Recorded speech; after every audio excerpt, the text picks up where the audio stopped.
Hello, everybody, and welcome to Atheist Sunday School, your one-stop shop for everything Atheist Sunday and school. And boy, do we have a show for you today. Today we are covering Isaiah chapters 52 through 55. And oh boy, is it special. It is special. Suffering servant stuff that we're getting into today. This is huge. It was used as, I guess kind of like an outline for Jesus's career, his purpose and stuff. Yeah. So Christians would look at this description here and apply it to Jesus. And that's going to be in that you have a whole book about one of the chapters that we're reading today. Absolutely. Now, I only had time to read through. It's a compilation of papers. I only had time to read through the first one, which is a bummer because, honestly, it was good, and I really wanted to read the rest of them. I think I'll do a video on the suffering servant. I still really want to do that. I've been planning on that for a while. But you know what? We got these books here. So this book that I have with me, and these names, I'm going to mess them up. I guarantee it. Bernd Janowski and Peter Stuhlmacher. I think that's right. Do you? You screwed up so hard. I probably screwed up a little bit. It's The Suffering Servant, Isaiah 53 in Jewish and Christian sources. Yes, that's one of our books. We also have the King James Version of the Bible. Hold on. Hold your horses there. Yeah. I'm holding my horses. Okay, good. I'll hold my cow. There's the Donate. Absolutely. We also have I think we'll get more use out of this once we get to the New Testament, but this is from this one I guarantee I will mispronounce. Steve Moise and Martine J.J. Mencken. Nope, that was perfect. That sounds excellent. Perfect. I don't see anything wrong with that. Okay, well, whatever. Someone's going to have to correct me at some point. Either way, this is Isaiah in the New Testament. So I think this will be more helpful when we get to the New Testament. But either way, it's there for reference if we need it. Excellent. Yeah, so once we actually get to Isaiah 53, then I'm actually going to talk about the verse itself. But other than that, we have some commentaries here, and we got some books and some Bibles. Yeah, I have the King James Version. I have the English Standard Version of the Bible. It's right here. I know you probably can't see it very well, but it's right here. We also have the Robert Alter version, a translation with commentary of the Hebrew Bible. Yes. We also have a commentary on Deutero-Isaiah from, I think this is Klaus Westermann. Yes, I think it's Klaus Westermann. We additionally have Erdman's commentary on the Bible. We do. And we also have the Hermenia commentary on Deutero-Isaiah. It also has the contents of the book in it. It does. This is from Balzer. Yep. We also have the Holy Scriptures according to some Jews with a little statue of Baal sitting right atop it. Yeah. And the New King James Version. Yeah. So we got plenty of sources. Yep. Here. And this is I'm always ready for these headaches. Are you? Oh yeah, it's wonderful. Yeah. It's even more when we have short verses, and then you gotta scan through all of these at once. Yeah, it really does get quickly. kind of your birthday is one day before Reuben and mine's. Yeah, yes, happy birthday, thank you, Ragabash Dabbler. For the 666. Yes, and once we hit $666 in donations, we'll be getting a Thetan meter, and we will be seeing who the most clear is. And we'll be talking all about Scientology. I have Dianetics. It's not me, by the way. I'm not the most clear. You might be the most clear. I doubt it. Well, clearly you don't know. I don't. You're right. Probably very little to no legitimacy to anything that L. Ron clammy your Hubbard hands ever are. said. You got clammy hands. Yeah.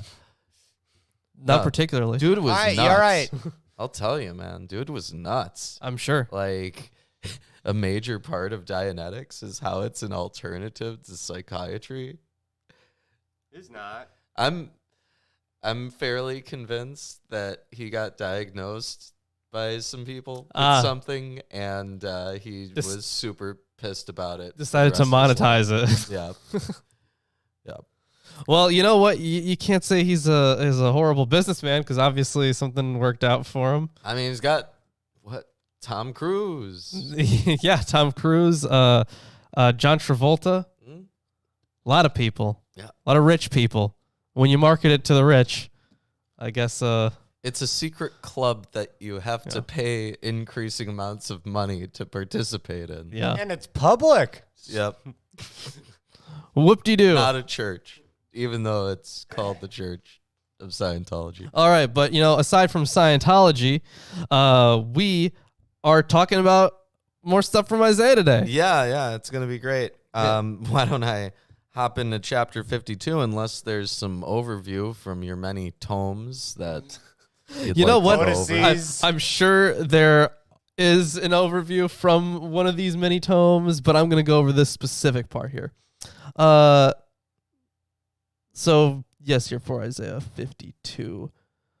This scene shows the rise of Zion or Jerusalem out of deepest humiliation. Yahweh's entry into his royal city follows with the choral ending in verses 7 through 10.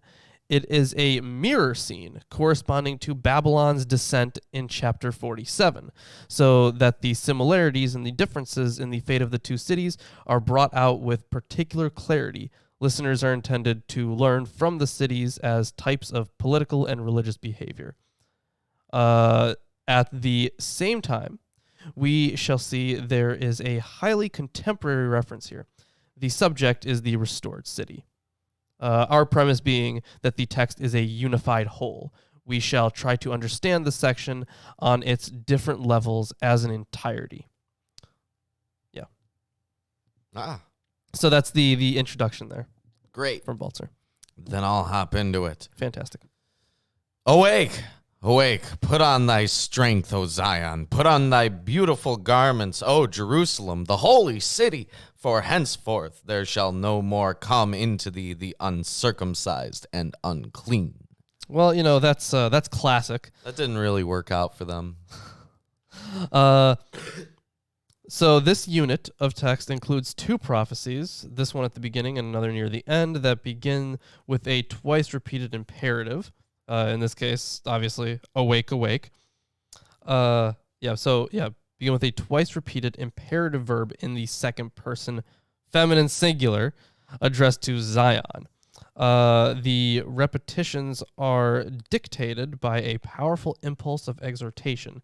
Zion, long sunk in the dust and plunged in captivity, is urged to forget her sorrows and bestir herself to embrace her triumphant restoration. That would make sense, if you remember all the stuff from Kings. Yeah. This is a different attitude towards the same situation. Ezra, Nehemiah. Yeah, this is a much different attitude. Well, it's a very Ezra, Nehemiah thing, right? Like when they built the wall, it's like, literally keeping out the uncircumcised and unclean to a certain extent. And they also threw out all the women who were married to Israelite men. who weren't Israelites Yeah. themselves. So it's like a very Ezra Nehemiah thing. Classic. Wonderful. Shake thyself from the dust, arise and sit down, O Jerusalem. Loose thyself from the bands of thy neck, O captive daughter of Zion. Yeah, I'm guessing they're the bands of the neck are, Ornaments. well, they're like It's- chains. That's what I was thinking. maybe. Well, they were just like Yeah, but according to the present text, Jerusalem and Zion is sitting on the throne with fetters around her neck. That is chains or a rope. Strange. For thus saith the Lord, ye have sold yourselves for naught, and ye shall be redeemed without money. For thus saith the Lord God, my people went down aforetime into Egypt to sojourn there, and the Assyrian oppressed them without cause. Now, therefore, what I have here, saith the Lord, that my people is taken away for naught. They that rule over them make them to howl, saith the Lord. And my name continually every day is blasphemed. So, few things here to say. Actually, why don't you get through verse 6? Okay. Therefore, my people shall know my name. Therefore, they shall know in that day that I am he that doth speak. Behold, Behold! Behold. it is I. Okay. Well, thank you for that. So yeah, let's talk about this section here. So according to Westerman, this is a marginal gloss in prose linking on to the word for nothing in verse 3. The whole story began with the sojourn in Egypt. Then came oppression at the hands of Assyria, this too without justification, and then Babylon, whither the chosen people have been deported for nothing. Why then should God remain? Yeah, why then should God still remain there in Babylon with the exiles, where his name is continually blasphemed by the conquerors and oppressors? Thus far, the meaning and purpose of the marginal gloss is clear. By means of the catchword for nothing, whose meaning here is very indeterminate, but I have something from Alter for that. It ranges the Babylonian exile alongside the previous occasions of subjection to a foreign power. And then on the for nothing, for nothing you were sold. You were sold into slavery. This is the verb generally used for enslavement, but nobody paid a price for you. Your captors simply took you into slavery. Enslavement here amounts to a hyperbole because the exiled Judahites were not necessarily enslaved, or in any case, surely not all of them. Yeah, so just hyperbolic language there. And I think that's the only note that I have on this section. Okay, there's a bit in Eerdmans here. Sure. I'm just going to read the paragraph. It's short. 52:3 through 6 are obscure. The experiences of Egypt and Babylon are compared in verse 4, and the reference in verse 6, it is I, seems to be cultic.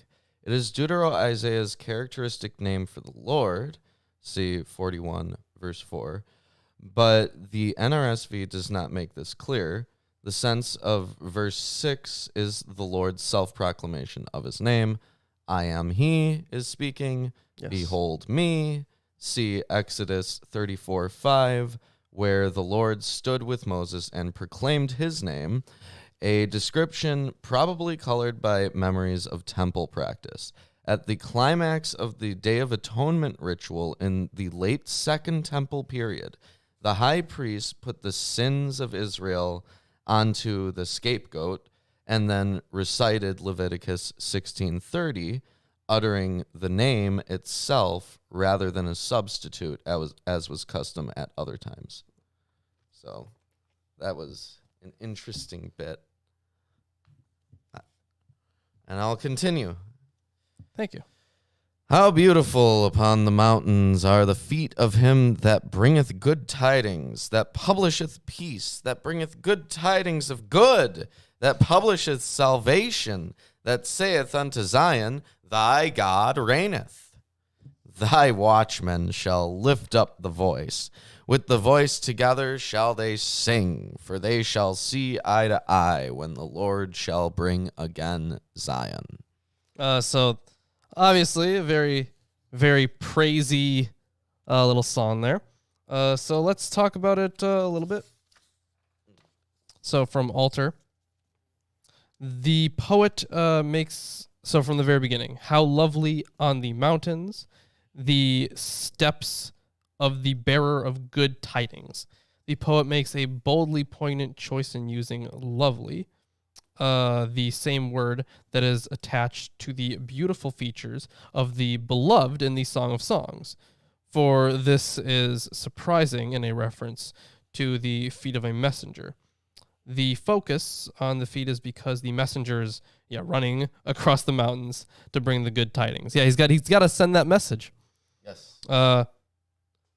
Yeah, so this little poem here. Once we get done with this section, once we get done with verse 10, actually. Geez, in the Septuagint, they call this gospel, the good tidings. Oh, of course, yeah, makes sense.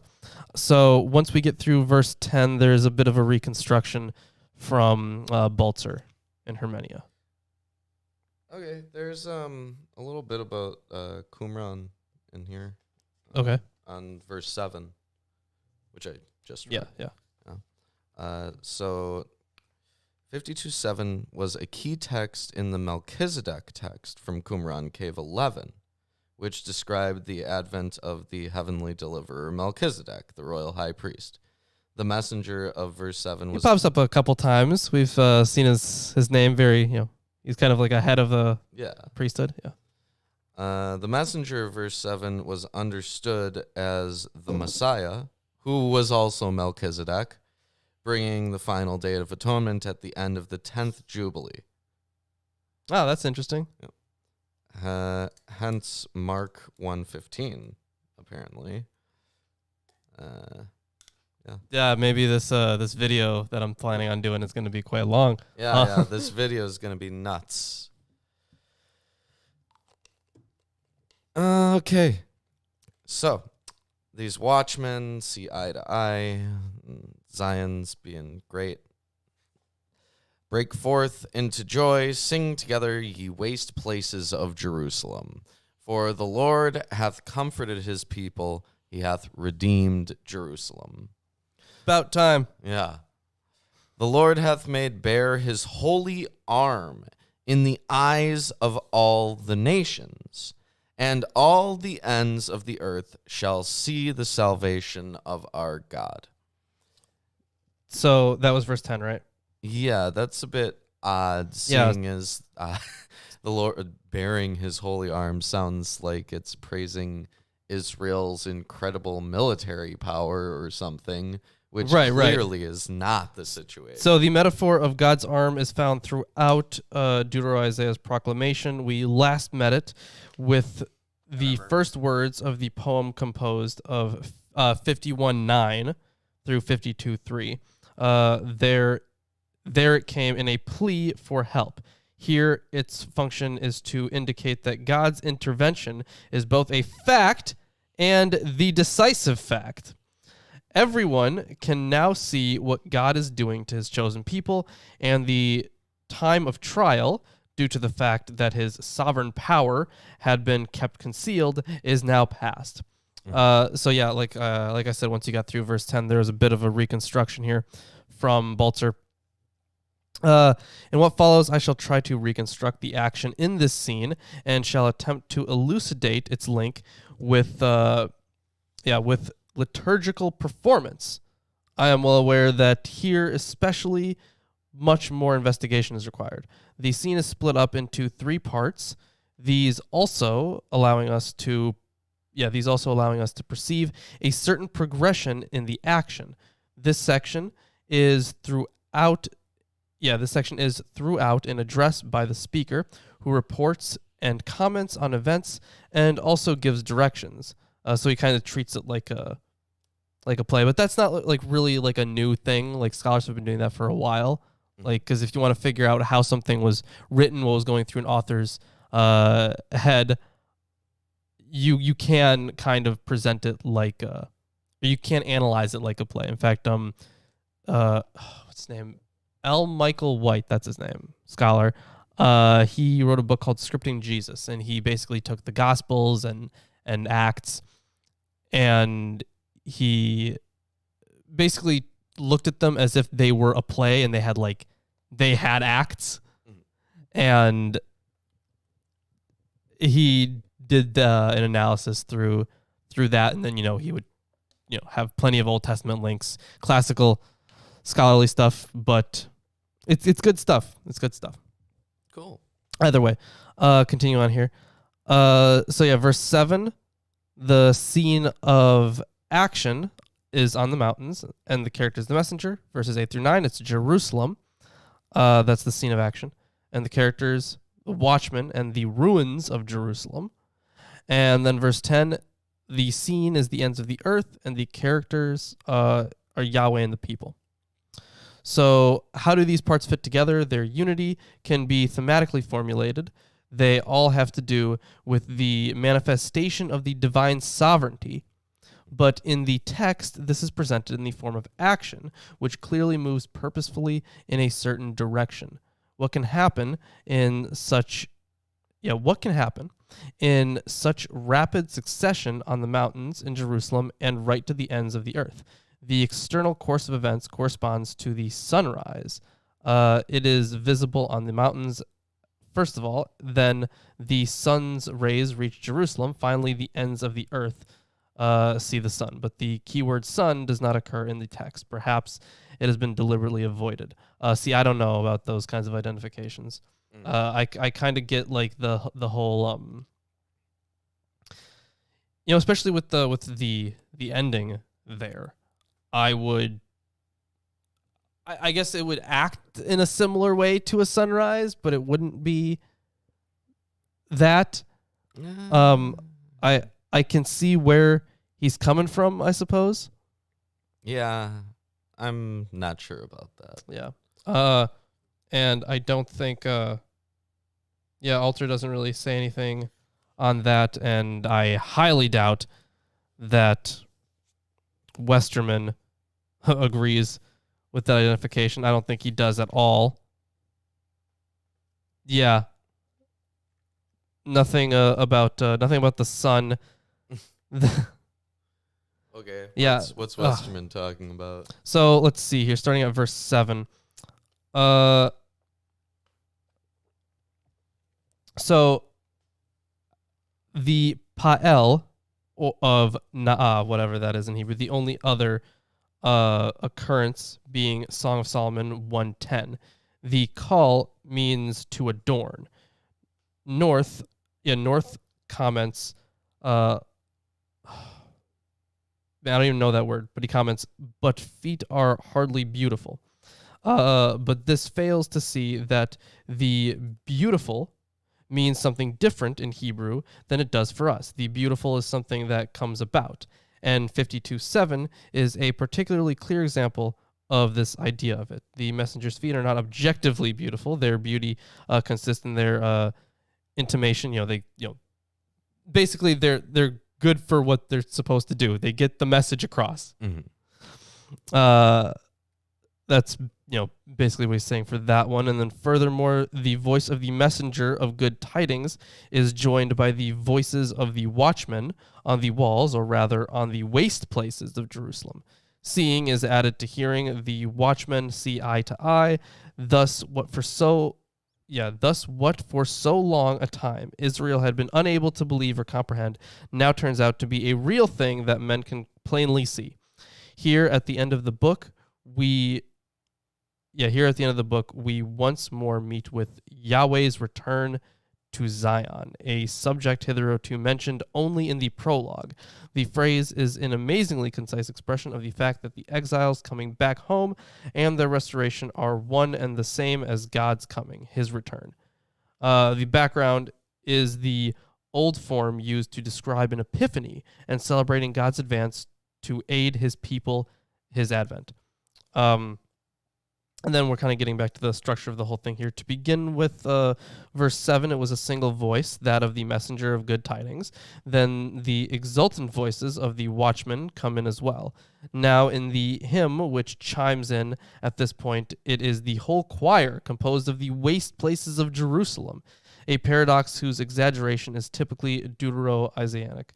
The waste places stand for the suffering, bewildering, and weary remnant of the nation in the exile and the diaspora. Now the time has come to shout for joy. Everything is now put right, for Yahweh has comforted his people. One is specifically aware here that the perfect tense in the hymns, which gives the reason for the summons to exult, is the same in form and content as the one which gives the reason for the summons, fear not, in the promises of salvation. That's what he has to say about it. So these next couple of verses that we're reading. Yeah, the sun thing is just hard to see. Yeah.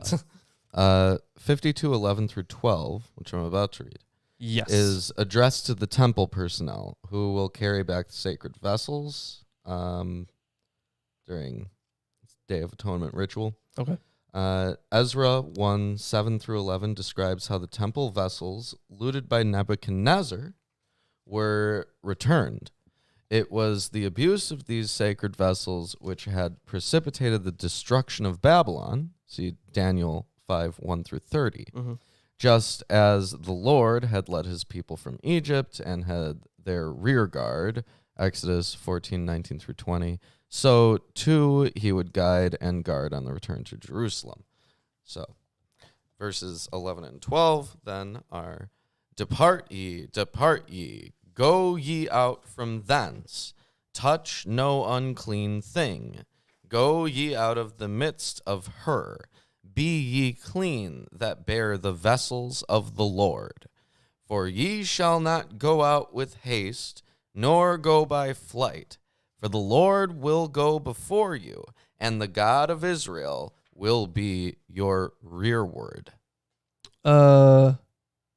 Yeah, so there's quite a lot of stuff going on in this short section, huh?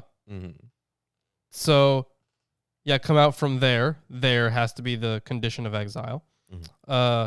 And then, for the Lord goes before you, and your rear guard is Israel's God. So yeah, this is a purposeful paradox.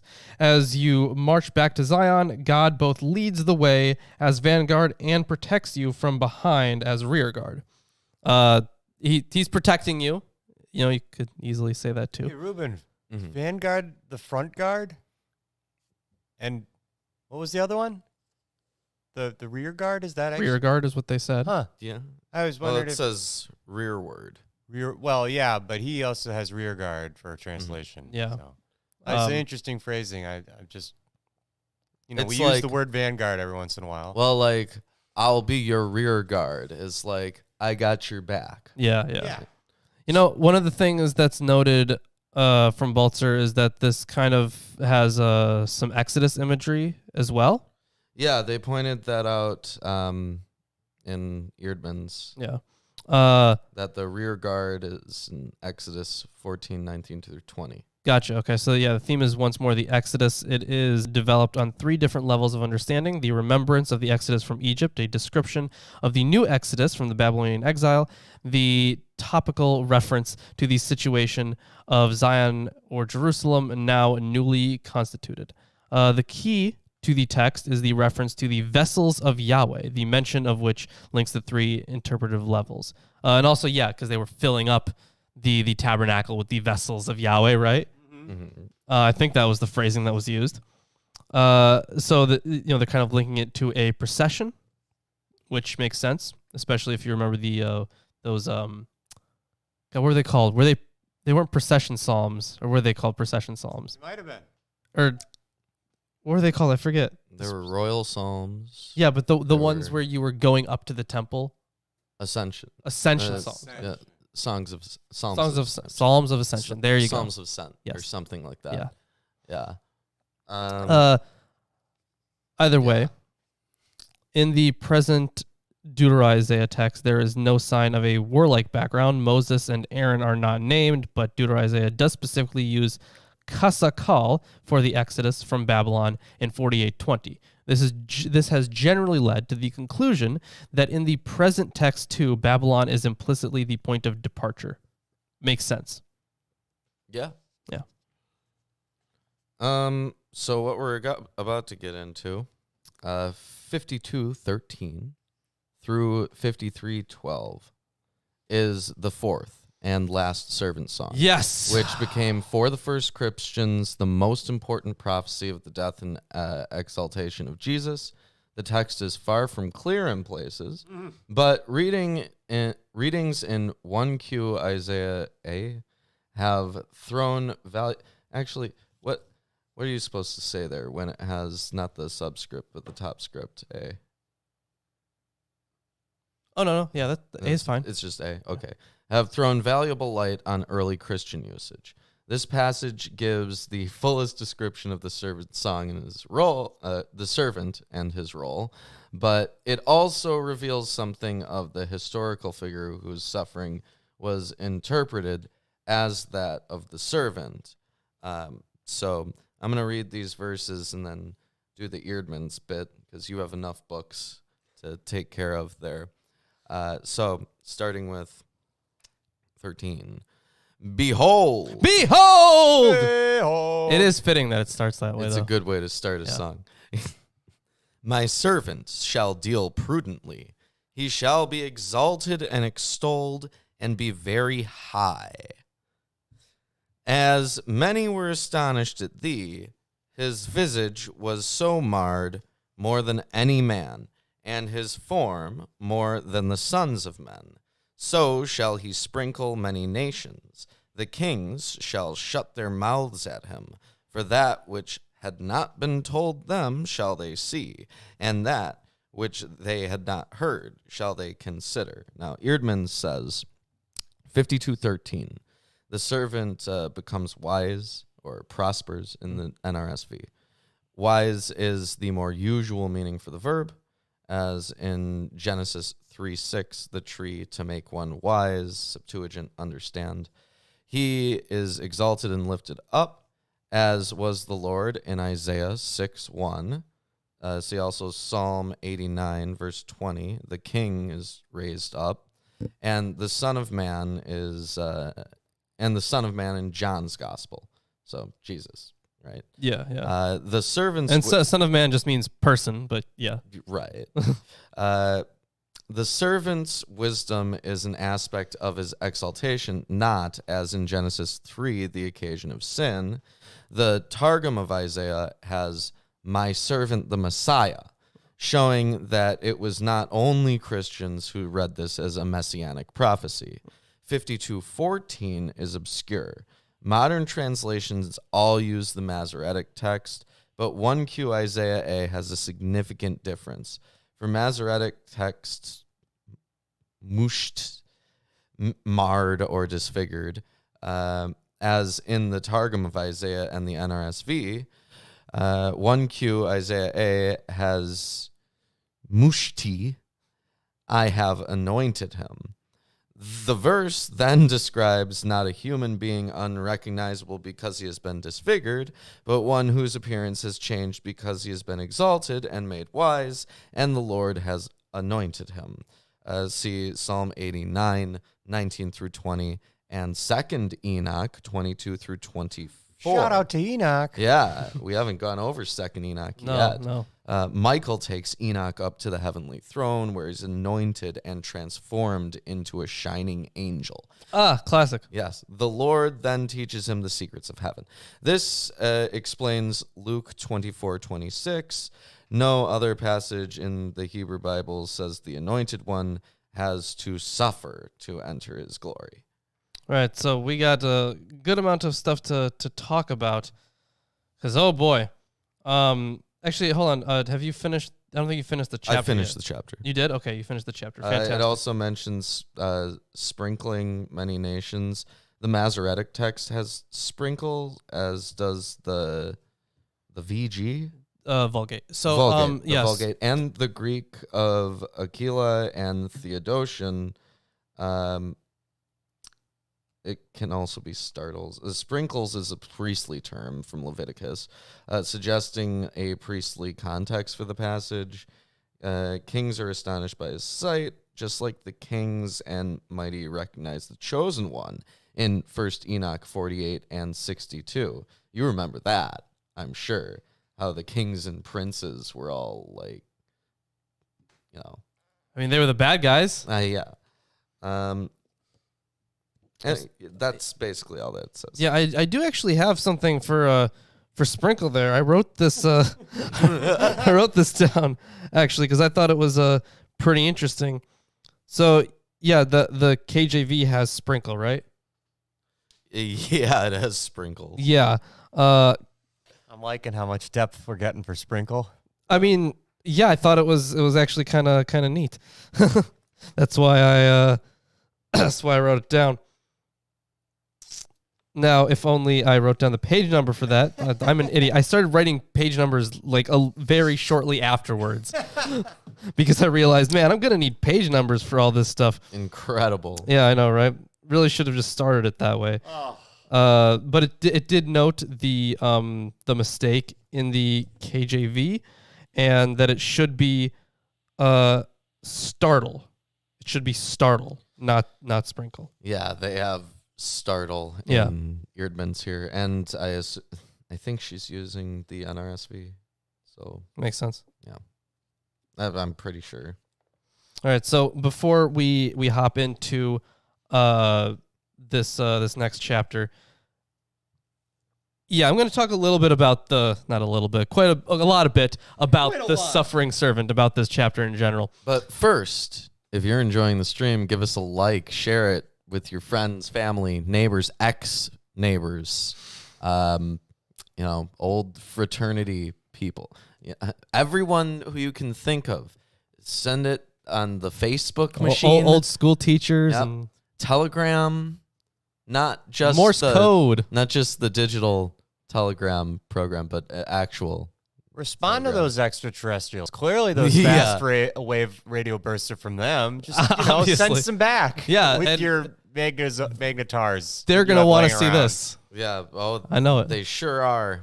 Yeah. Ancient aliens. Yeah. Yeah, send it to those two. Let's talk about the suffering servant. Quite a lot of stuff. So a lot of the time it was kind of linked up with the sin offering, which makes sense, right? Because it's this vicarious kind of suffering. So in the one chapter that I read here, the one paper, I should say, there were a few criteria that would make sense for vicarious suffering. How it's portrayed in Isaiah 53. So one person intercedes for the sins of others. The one who intercedes for the sins of the others is himself sinless and righteous. The vicarious act of the one occurs once for all. So, it's a one and done. This is for everybody. Isn't that what Jesus kind of supposed to have done later? Well, I mean, that's why it was so important for Christology. There's a lot of that's the crossover. Yeah. Very good. Thank you. Please continue. One intercedes for the sins of others of his own will, and that one's going to be kind of interesting. God brings about the vicarious action of the one for the sins of the others intentionally. So those were the main themes that God, who wrote this paper actually? Herman Speckerman? Yeah, I think it's Speckerman. I don't know. Darn, I wish it was sprinkles. I wish it was sprinkles. So that was his analysis of the main themes in the suffering servant in Isaiah. So, of course, it was often linked to the sin offering in Leviticus 16:22, but it couldn't really be that because it had, because of the other things that we stated of their own will and stuff like that. Mm-hmm. And it was supposed to be for everybody, one and done thing, right? Yeah. So it can't really be that. There's a close relationship between the servant's will and God's will. They're not the same will, but they pretty much agree in all things. And this is, I'm sure there's a lot of Trinity stuff in here as well. So let's not. I'm sure that's been interpreted that way. For example, let's check just real. We'll see it, but we will have to compare Isaiah 53:6 and Isaiah 53:12 to see the difference there. It's the same verb, but just a different preposition that's used there. So they are closely related. Mm-hmm. I think you're just trying to make the books legible. Yeah, I'm trying to find a way that I can set it up where I can read from all of them. Yeah, it's good luck with that. You understand my struggle. Oof. So, to continue on here, there was an interesting quote here that I wanted to pull up actually. Yeah, you're gonna have to hold on to that. Yeah, no, I got it. Don't worry about it, man. So,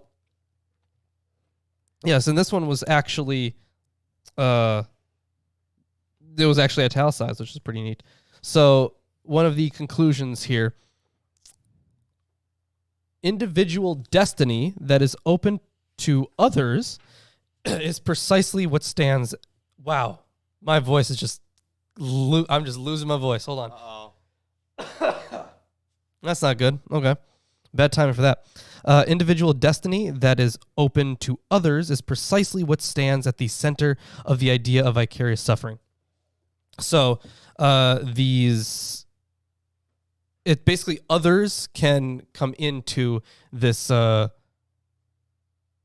not going to call it like an offering or anything, but into this. What is the word that I should put on it? Because it's not an offering, but It's procession. well, it's the self-sacrifice in a way, maybe. Mm-hmm. They're kind of included in this atonement. There you go, atonement. They're included in that. Good word. Yeah, good word. So yeah, there's intrinsic link between God and those who act on the behalf of others, and those are pretty much the roots to the idea of vicarious suffering, that intrinsic link between those. So some of the background, just to briefly cover it, because oh boy, my voice is going hard right now. Drink your drink. I will. That you have sitting right I was there. just trying to get through this for the people. Yeah, I'm gonna take a drink. So vamp. Yeah. Okay. So, wow, this is gonna be a lot of reading, huh? How about those Mets? I don't really have a lot on this first verse here, but All right, I'll get back to it. The second verse I have commentary on. Great. Either way, I'll get back to it. So yeah, I'm just to briefly discuss the exilic tradition here, because it probably would have started during the exile. Mm-hmm. This transition from the sin offerings to this vicarious suffering would probably have started there. So just some background. There is Hezekiah's intercession for the people. There's Jeremiah's suffering. There's also Ezekiel bearing guilt, his bearing of guilt. But then also in Ezekiel, it's said that no one would be fit to stand before the land in the same way. So all of those have been suggested for who the suffering servant was. I've heard, Hezekiah, Jeremiah, Job also. Yeah, they have a Job reference and a Zechariah reference here, and in Ezekiel one, I'm guessing. Yeah, it's all over the place. So it is hard to tell. So I will finish off my little spiel with one thing. Let's see. I gotta find the right place here. you should have written down. Yeah, I got it. It's right here. I did actually. Oh, great. So when it comes to the identity of the servant overall, one of the big issues is obviously the namelessness, and people have been trying to figure that out for forever. And we just listed off some possibilities. Another problem is the servant's namelessness. Just as it is true that a precise identification of the servant is avoided in view of the prophetic background, no individual prophet fits the bill, so also it is true that the servant's namelessness could misleadingly imply that the servant's task can always be taken up afresh by particular persons in the future. Certainly, this kind of interpretation does not correspond with the text's original intention. Moreover, the collective consciousness that soon began to develop in the post-exilic period, including a collective understanding of the fourth servant song, has left no redactional traces in the song itself. Yet we also lack subsequent literary testimony to the original individual understanding. It is therefore not inconceivable that the themes of the uniqueness and finality of the vicarious event could have subsequently been worked out more fully, but apparently a more precise theological profile of the person of the servant was not an option.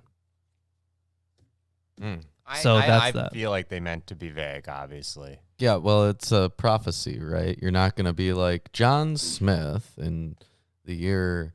Right. What? And the thing is, Invest in In the Apple. 6th week Yeah. of the 65th Jubilee. and here's the thing about prophecies and prophets, at least from a historical perspective. We can't really verify those kinds of claims. Yeah, no. Like, so obviously people can It's an unfalsifiable hypothesis. yeah. So obviously people can still believe that something is in fact a prophecy. Unless we But- can establish that, like, the prophecy was actually written after. Yeah, somehow. Right. Well, yeah, because usually in the case, we go with if something is specific enough, it was probably written after the thing to make it look like a prophecy. That's called oh man, I I'm gonna forget. make Ex eventu. No, Oh, it's that's- called ex eventu. What is that? EX Well, no, I just want space what's the word I can guess how it's X spelled? eventu. It's like event with the U at the end. Yeah, what's Yeah. it mean exactly? it means though? after the event. Well, that makes sense. I'm assuming. Something like that. I don't know 100%. I But don't speak either way, Latin. an ex eventu prophecy is one that it's written as if it were a prophecy predicting something, but it was actually written after the fact. It's antedated. Okay. Yeah. So that is that's what historians go with because that's what we can do. But in most cases, I'm gonna use that it's word. pretty hard to verify one way or another. And in Yeah, this absolutely. case, we're pretty certain that this occurs before 180. That's Oh yeah, I written. mean definitely this isn't. Yeah. This. So- Sorry guys. Like Yeah. from a historical perspective, this couldn't really be about Jesus because the authors wouldn't have known that there was this guy called Jesus right. coming up later, so they didn't really have that person in mind. But obviously it was taken to be that later. Right, but we have other, like, chosen one narratives and Messiah narratives that have popped up, like on the Friday Apocryphal podcast. Yeah. Everybody should watch that too. Yeah, Um, if nothing else, you learn a lot of cool words on these shows. And What? that's the only reason you're watching because for the cool words and Yes, our last time mispronunciations. we've learned Ra'al, which is a poison, and we've got Spoinksna, which happens to mean the inward Oh, parts. My God, Splinksna. bro. Is that not right? I mean, I know what you're going for, that Greek word. Splagda or whatever? I forgot what it was. It was in Greek. Yes. But Well, somebody wrote the English variant, which is Okay. apparently X means out from. Yes. So out Now we've from got the ex event. eventu, and I like ex eventu. Or That's a something. cool word too. yeah, ex eventu is great. Yeah. Use it for Ex-eventu. false prophets intended correctly. Wow. You know, Either they're way. supposed to be killed according to the Torah. Yeah. There's also that time that God used some prophets, and God lied to some prophets, Yeah. so they would get something wrong. And that's some bullshit, man. That was some bullshit. That's like, yeah, I'm gonna get you killed. Just All make right. sure So you're wrong, here's some lies. Yeah.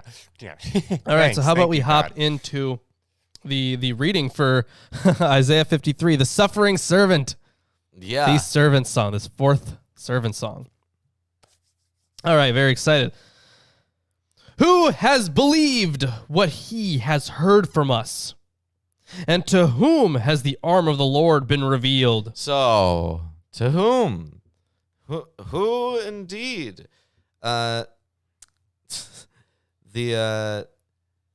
This makes better sense of Masoretic text 53:2a.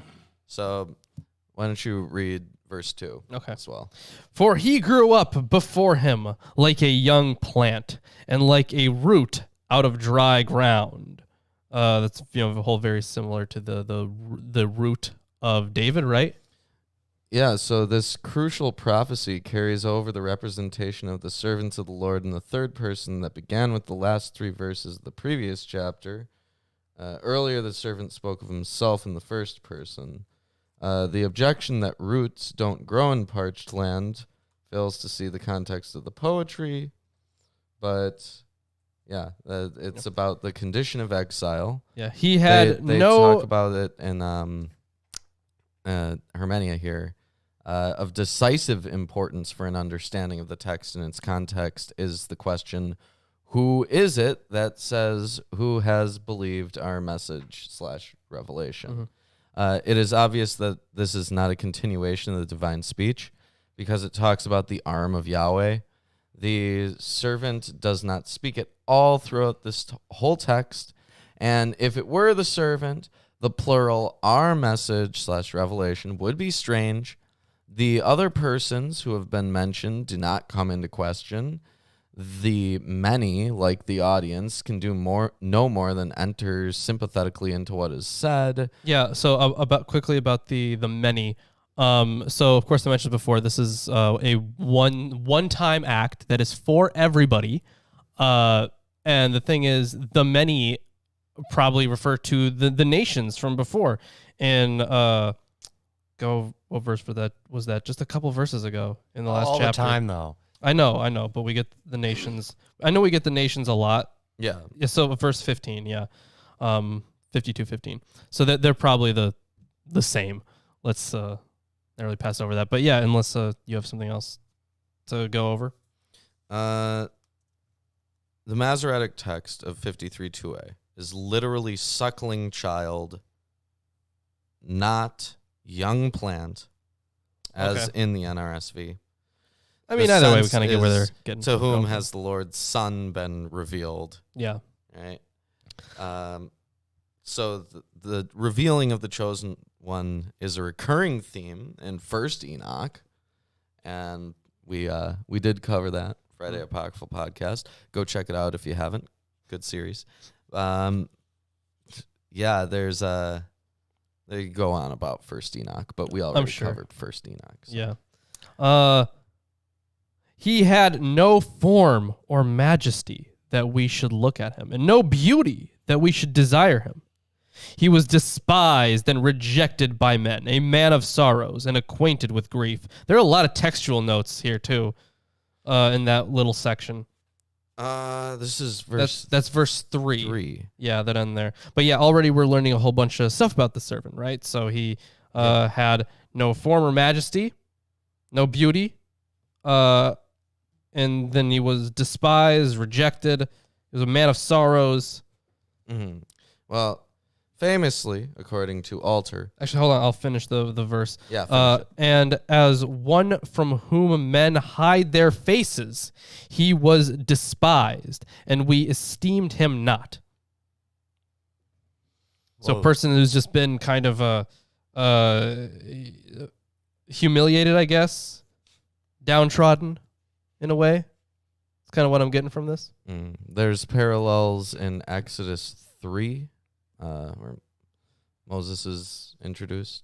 Okay. That was the continuation of Exodus 2, which is Moses and Midian, which may play a role as a background for this section. Yeah, because we do have some of the same Moses stuff. Well, the word sorrow appears only once, as I think that's Makov, and only once in the Pentateuch, Exodus 3:7. It refers to the misery and affliction of God's people in Egypt. Okay. Yahweh says to Moses, I know their sorrows. Man of sorrows can therefore be understood in several different ways. The sorrows are his sufferings, and at the same time they are sufferings of God's people, from which they have been freed through Moses. For this purpose, Moses has been commissioned by the God of his fathers. Whereas in Exodus 3:7, it's Yahweh who knows the sorrow or sufferings. In the present text, the knowing is said of the servant. He is acquainted with sickness. Sickness is mentioned 3 times in Isaiah 53. We may therefore assume that the term has special weight. In view of the semantic range of the word as a verb and a substantive, we have to ask whether any special nuances can be detected here. To be sick, sickness is a firm topos in the prayers of lament. As the book of Job shows, the question about the origin of illness exercised the minds of men and women at that time, too. The servant is familiar with sickness, but in the context of Exodus 3, sickness has a specific connotation. According to Exodus 4, 6 through 8, Moses' hand becomes leprous and is healed. It is a confirmatory sign of his commission and is required because Moses is afraid. Furthermore on the Moses thing, so in verse 3 where it says, and as one from whom men hide their faces, at least in this translation, the textual note on here is, or as one who hides his face from us. So either that or the exact opposite. And I do want to know what's Alter's translation for that section. Which one of us hides their face from us? I wonder. No idea. But and like one from whom the gaze is averted. Okay, fair enough. Because if it was the other way around, I could definitely see another Moses thing, right? Because he had to wear the veil, right? Yeah, Thing over his head, and it also talks about to whom has the arm of Yahweh been revealed. Yeah. So Moses literally met Yahweh face to face. The verdict on what can be plainly seen is passed in the second section too. He was despised, but the summing up that follows, and that surely applies to the declarations of verses 2 through 3, is we held him to be of no account. After the individual points have been enumerated into the nominative form, the perfect tense verb draws the final conclusion. This is in line with the verb's significance as Siebold gives it. Carries the meaning of a technical and rational calculating reckoning. Among the spectators at a performance, the merchants could feel that with the accounting, they were the target group, according to 46.6, provided they were present. In our language, we are accustomed to say that something isn't worth it. This servant is certainly of no account, that is not worth hearing, at least not according to the usual social criteria. Now, Alter says, these words and what follows were embraced by Christian interpreters from the formative period of Christianity onward as a prophecy of the passion narrative and the crucifixion.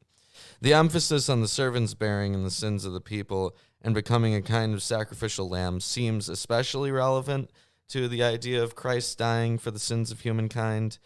Illness, however, is not part of the story of Jesus. Virtually no serious scholars today see this as a prediction of the Passion, but it certainly provided a theological template for interpreting the death of Jesus. Yeah. Debate persists about the identity of the servant. A recurrent Jewish view sees him as a representation of collective Israel. But the details of the passage argue for the biography of an individual, and already in the Middle Ages, Abraham ibn Ezra proposed that the servant was the prophet himself. The speaker then would be one of the prophet's disciples, as Blenkinsop suggests, eulogizing him after his death, see verse 8, on behalf of himself, but also of a group of disciples, the we that is invoked here. There's also, this is treated as a section by this guy, Westerman, verses 2 through 9. So this first part of the report tells of the servant's humiliation. Here the reader must keep in mind the analysis of the song, which has been given in previous things. It's not that important. I read it. It's not that important. Verses 2 through 9 are not to be regarded as a list of the various things which went to make up the servant's humiliation. We have to stand back and see the picture as a whole. The verse-by-verse exegesis must always take as its starting point the total effect of the servant's humiliation, as stated in 52:14. Viewed in the light of 3:11a, 52:13 FF is a summary by way of introduction, such as we find in declarative praise in the Psalter. So that's all I have to say All right. Let's continue on here, I suppose. right now. Wow, verse 4, really? Yeah, verse 4. I know, crazy, right? Yeah. Surely he has borne our griefs and carried our sorrows. So Let me just finish the verse. Hold on. Yeah. Yet we esteemed him stricken, smitten by God, and afflicted. yeah, so our griefs, our sickness is how it's put in the Hermenia here. Yeah, and one of the things about having borne our griefs, I think the Hebrew is the same word as I forget where else it's used. Yeah, in But the context this is more of the vicarious suffering thing. yeah, they so Hermenia here keeps going with the Moses idea. Oh, sure. So if it's our sickness, he bore it. It may be playing on the leprosy that Moses experienced, or the leprosy that Miriam experiences in Exodus. Miriam's leprosy acts as a signal, perhaps. It is a story that anyone reasonably familiar with the biblical tradition could have been expected to know. A closer look at the text of Numbers 12 reminds us that verse 7 talks about my servant Moses, while verse 8 goes on, why then were you not afraid to speak against my servant Moses? The dispute with Aaron and Miriam is a conflict about Moses' authority. Aaron acknowledges to Moses, we have sinned. He implores mercy for the leprous Miriam. Moses thereupon cries to Yahweh, and she was healed and taken back into the community of the people. On the basis of the Numbers passage, the Deutero-Isaiah text can be interpreted to mean that the servant Moses bears the sickness as intercessor. But in the context of Numbers 10 through 12, the catchword bear also has its own special weight. When the people are murmuring, Moses expostulates with Yahweh, why have you treated your servant so badly that you lay the burden of all this people on me, that you should say to me, carry them in the skirts of your garment, as a nurse carries a suckling child to the land that you promised on oath to their ancestors. I am not able to carry all this people alone. The announcement of the appointment of the 70 elders follows. The root carry is still being used. It would seem conceivable that Moses was called the one who carries, which is literally Nosha instead of Moshe. Oh, okay. For in the nice wordplay, right? For in the fourth servant text, the catchword carry is also used in a triple variation. In the present text, verse 4, the word sums up the era of the wanderings in the wilderness.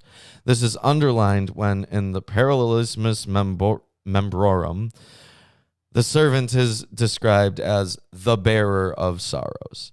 According to Exodus 3:7, and hence probably also according to Isaiah 53:3, sorrows meant the suffering of oppression in Egypt.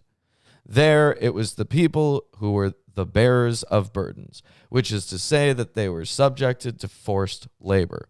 In a strange reversal, Moses is the bearer of burdens in the wilderness for the seemingly liberated people. Once the fact of this reversal of situation has been established, the many who are involved are given the chance to say how they viewed the situation at the time we held him to be. The admission of error is certainly meant to serve as an introduction for the present. You know, I would say that one of the big differences here is this verse and others hint that this is also of the servant's own will. Although the suffering that Moses would have suffered was not really of his own will. No. So I would say there's a difference there. But either way, let's continue here. But he was this verse is used a whole lot. Because, well, you'll see why. But he was pierced for our transgressions. He was crushed for our iniquities. Upon him was the chastisement that brought us peace, and with his wounds we are healed. So, obviously, think about the Passion narrative. Mm-hmm.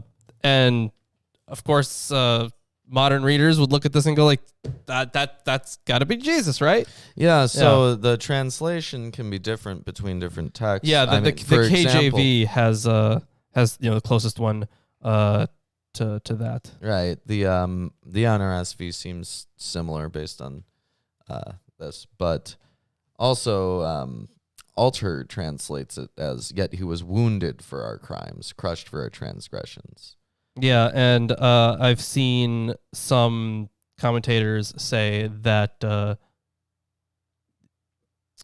he was. I mean, I think it comes up later. Yeah, it comes up later actually. So I'll continue here. Let me see. One moment here.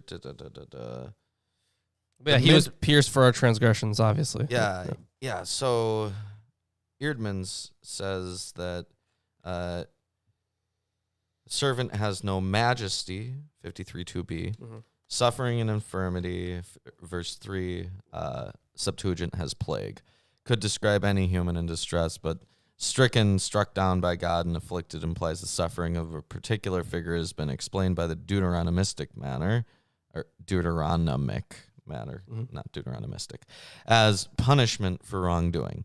This was the first explanation offered for the suffering, but the speakers rejected in favor of the priestly view that the sufferer was in fact the sin bearer. Here we glimpse the servant behind Isaiah's suffering figure. He carries the infirmities of others. The Targum of Isaiah says the sins of others. He was pierced, elsewhere translated as defiled or profaned. The midpoint of the poem is 53:5b.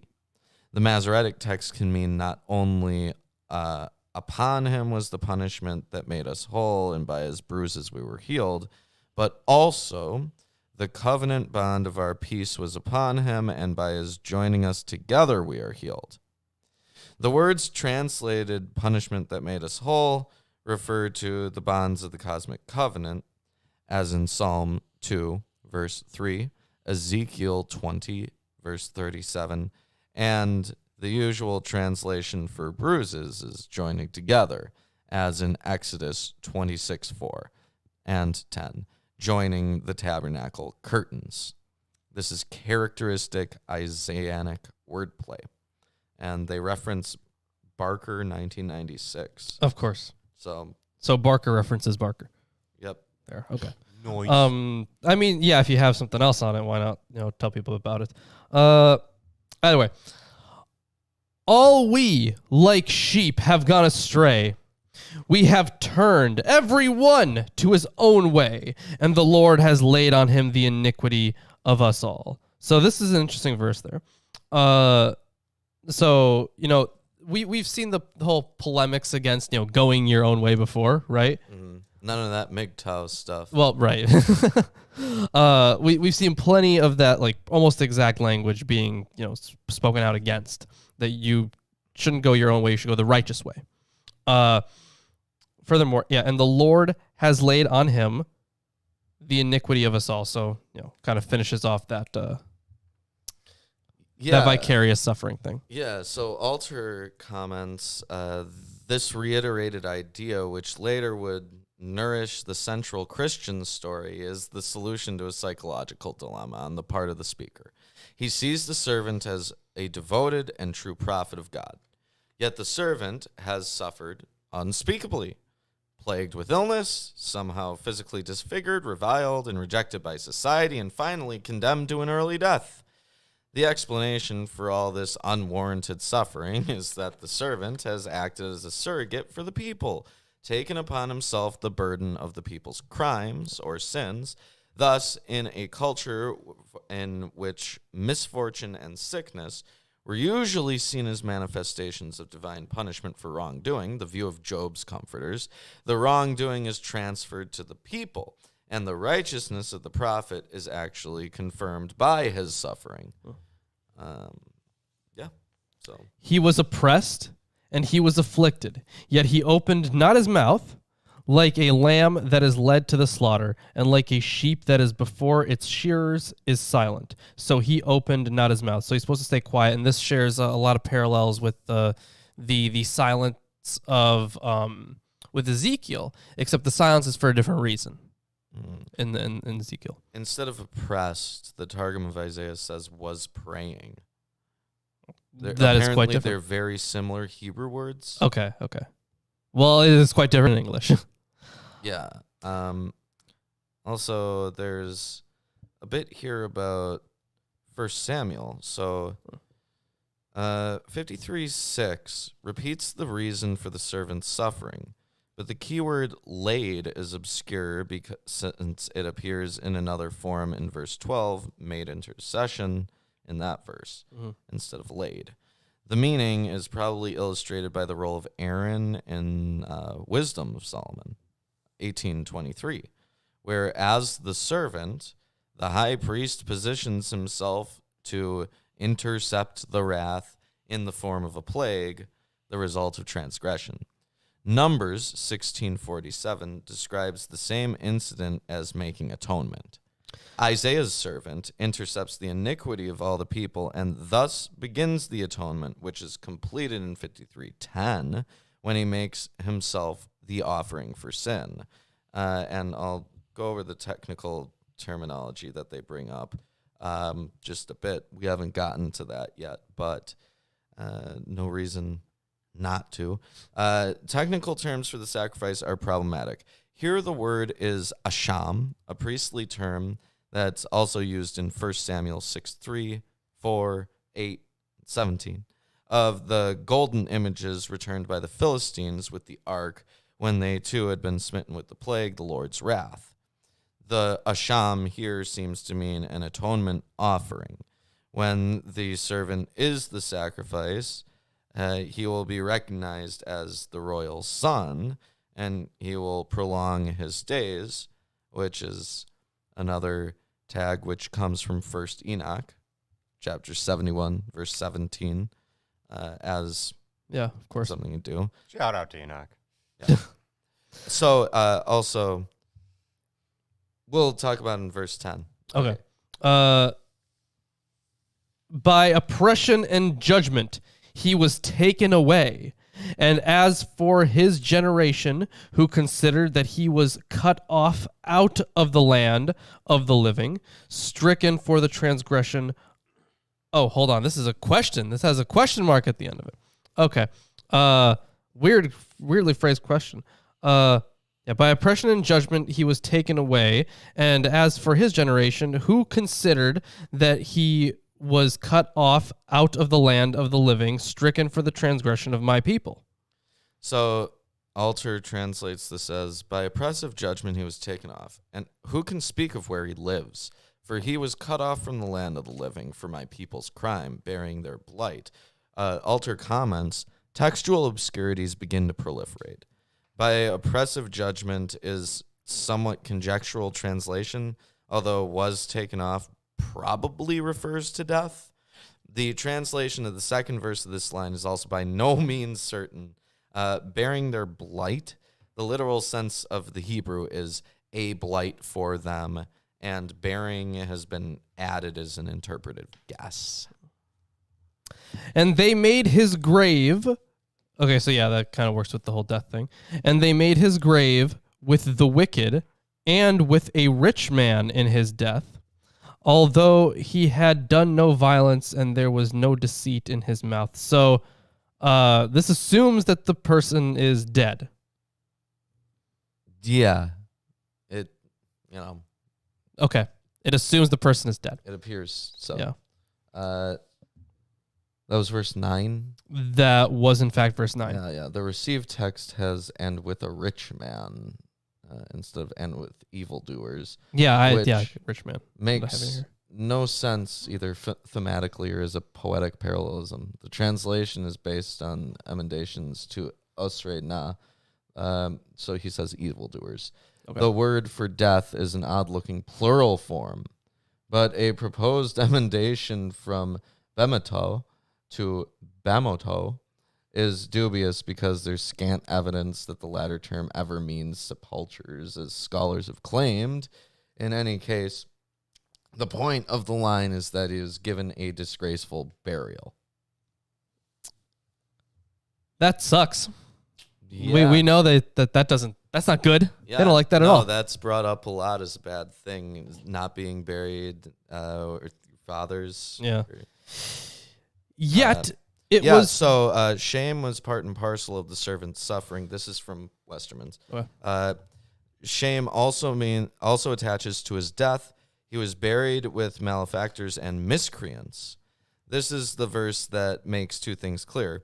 First, the report has an individual, one single man in view, and at the same time, it shows perfectly plainly that the one about whom the report is made had actually died and been buried.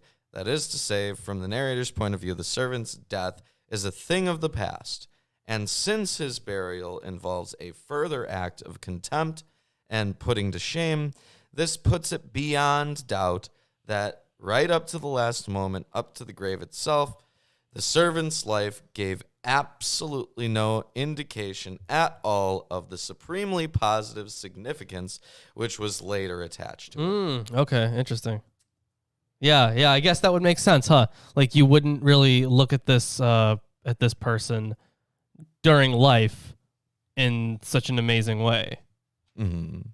Like you'd be like, man, that sucks for that dude. I don't know who that guy is, Yeah. but I don't want to be him. He's having a bad time Yeah. all the time. Yeah, he is. I understand why they don't have a name ascribed to him.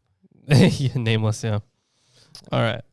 Let's continue on. Well, here. we have that kind of thing in America too. Like in DC, they have that thing, the Tomb of the Unknown Oh Soldier. yeah. Right. Okay, yeah. That is true. Yet it was the will of the Lord to crush him. He has put him to grief. When his soul makes an offering for guilt, he shall see his offspring. He shall prolong his days. The will of the Lord shall prosper in his hand. So that is a very strange verse. Yeah. I mean, I think so. Yeah. So, would he lay down a guilt offering? The Hebrew is crabbed. The translation is conjectural. It's also puzzling that after the servant has been reported dead and buried and a surrogate for Israel's sins, the conditional possibility of a long and happy life should be offered. Could this verse be a textual intrusion? I mean, that would make sense. So if we compare this with some of the other verses, like earlier on, it seemed like it was of this person's own will, right? This verse, along with part of like the last part of verse 6 there, and the Lord has laid on him the iniquity of us all. And then this verse, yet it was the will of the Lord to crush him. He has put him to grief. This makes it seem like it wasn't from his own will. So we do get some kind of mixed messages, huh? Yeah. When it comes to that, it's really hard to tell. There's this, that's what I was talking about, the relationship between the wills of God and the will of the servant. So, does the word crush appear in your translation for that? Yes. So, in the Septuagint, Crush him. crush is cleanse. That's very different. Cleanse him from his plague. Yeah. All right. Out of the anguish of his soul he shall see and be satisfied. By his knowledge shall the righteous one, my servant, make many to be accounted righteous, and he shall bear their iniquities. So he's going to help a whole bunch of other people be righteous, kind of like a bodhisattva. Yeah, It's going to help a whole lot of others. That list was kind of like, the Buddhist story? Yeah. Where he's like, he goes out and he discovers All this suffering. sickness and death and, whatever. Hunger, pain, Hunger, pain, suffering. It's pretty Buddha-y. I get the those. suffering Yeah, servant? just to be clear, I don't think this is Buddha. No. But you do think that life is suffering. Yes. But you do see parallels between the stories about them. Yeah. Yes. Yeah. Yeah, at least in this description, yeah. No, you can pick up parallels out of pretty much anything. Sure. So, either. Oh, did you have something else to add? Does yours have light? And see light? In verse 11? Yeah. From his toil, he would see light. He shall see and be satisfied. Okay, so there's no light in the Masoretic text, but appears both in the Qumran, Isaiah, and in the Septuagint. Okay. Yeah, that's my commentary on that. Okay. Therefore, I will divide him a portion with the many, and he shall divide the spoil with the strong, because he poured out his soul to death. And this is where we get, once again, the servant's will. And he poured out his soul to death and was numbered with the transgressors. Yet he bore the sin of many and makes intercession for the transgressors. So, therefore, I will give him shares among the many. This is another somewhat perplexing declaration because the servant is dead and he laid himself bare to death, appears to be a reiteration of that fact. Perhaps the reference is to a posthumous restoration of his reputation and to a posthumous acceptance of his prophecy by the many, though it's just as conceivable that the words refer to a reward in the afterlife. That was not an available alternative in previous biblical literature. But the beginnings of such an idea might be emerging at this late moment, as the polemic against it in Job and Kohelet appears to attest. Kohelet. You gotta love Kohelet, don't you? Yeah, there's also a bit more. The reference to the servant's grave and tomb, verse 9, follows 1Q Isaiah A. The Masoretic text says deaths. Okay. Yeah, you would assume that this figure is supposed to be dead. So there's a bit of a lengthy summary here, but I'll try to get through it fast. The confused state of the fourth servant song in both the Masoretic text and the ancient versions makes certainty impossible. But the original servant was probably the royal high priest on the Day of Atonement, symbolically offering his own blood to cleanse and heal the land, bringing judgment on his enemies and rescuing his own people. See Deuteronomy 32:43. He was the heavenly messenger. See Isaiah 50:14, 61:1, 1 Enoch 15. Once atonement has been made, those whose sins had cut them off from the covenant bond could return, what Paul was later to call justification. The Targum of Isaiah has retained this association with Deuteronomy 32:43 in its rendering of the fourth servant song. For example, the servant builds up the polluted and abandoned sanctuary, judges the wicked and sends them to Gehenna, and the purified remnant see the kingdom of the Messiah. That's where they burn all the people. The clearest expression of these ideas is found in Revelation. The Lamb, triumphantly after being sacrificed, is enthroned. John's vision describes his judgment in heaven and the renewal. Yeah, but that's way later stuff, though. I mean, same with Enoch. That's why. Yeah. The ritual suffering. My issues with Barker continue. Well, I do like the Second Temple ritualistic approach. The ritual suffering and self-offerings of the royal high priest inspired someone to interpret the sufferings of a historic figure in this light. Given the poem's prominence in the Isaiah tradition, the original was probably composed by first Isaiah after a near-fatal illness of Hezekiah. His suffering had originally been seen as just punishment, reflected in Isaiah's harsh judgment on the king. After he'd recovered from the plague, the city was saved from the Assyrians. Hezekiah's illness was then seen in a new light. He had literally fulfilled the atonement rite and borne in his own suffering the effects of the city's rebellion against the Holy One.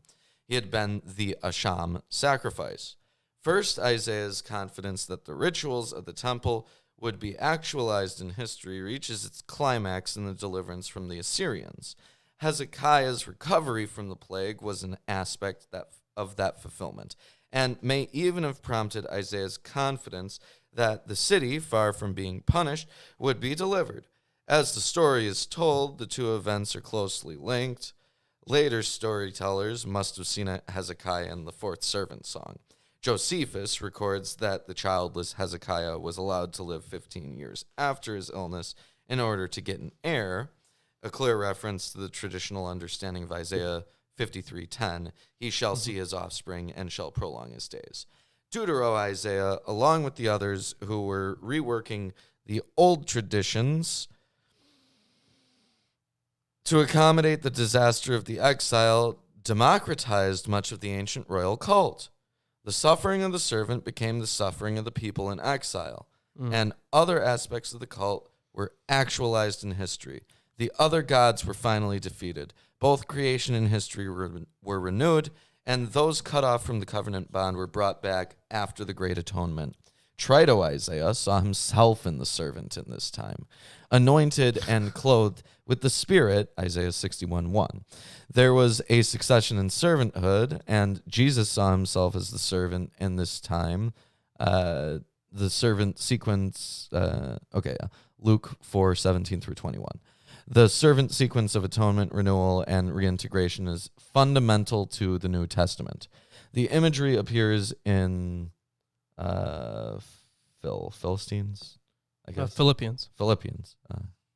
2:6 through 11, where Jesus, the servant, emptied himself, an allusion to the blood pouring from the atonement sacrifice, the blood being the life or soul, Leviticus 17:11. Canonic theology describes the self-giving of the divine life for the renewal of the creation and the reintegration of sinners into the covenant bond. Paul describes this reintegration as justification in Romans 8, with emphasis on being inseparable from the love of God, 8:39. The fullest picture of the servant is found in the parables of 1 Enoch, which describe him triumphant in heaven, that is, in the sanctuary after he has effected the great atonement, which precedes the judgment. This is described in 1 Enoch 46 through 50. He's the anointed one, the chosen one, the righteous one. He has the Spirit. He is the light of the peoples. He is hidden. Kings are amazed and humbled before him. So many motifs from Isaiah's servant are combined in the parables and given a clear context, which is not apparent in Isaiah, but obviously in their original setting. The only realistic explanation for the servant text is that they were part of the royal cult, perhaps sanctuary visions or the record of a mystic's experiences.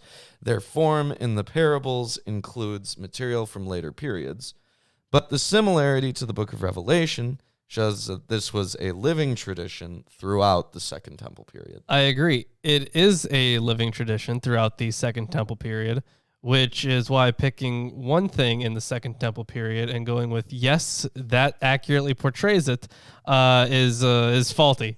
Perhaps. Wow. So while I agree that it was changing over time and stuff like that, people had different interpretations. Sure, it's way easier to look at something like you can get something vague. You can have something vague, and then you can reinterpret it into something that's more clear.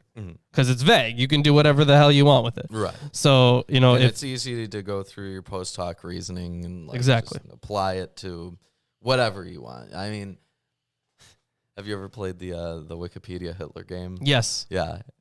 Easiest fuck. Very easy. Yeah. So easy. But yeah, you can just attach anything to anything and get there eventually. I think that Barker makes some decent points. Yeah. I don't think that it's without merit, but like you can have like an interpretation of the suffering servant. Good for you. Yeah. That doesn't tell us about this. It's not all about Enoch. No, but if you look at it through the lens of Enoch, it all becomes then so I would know clear. what the author of Enoch was thinking. You would, wouldn't you? Yeah.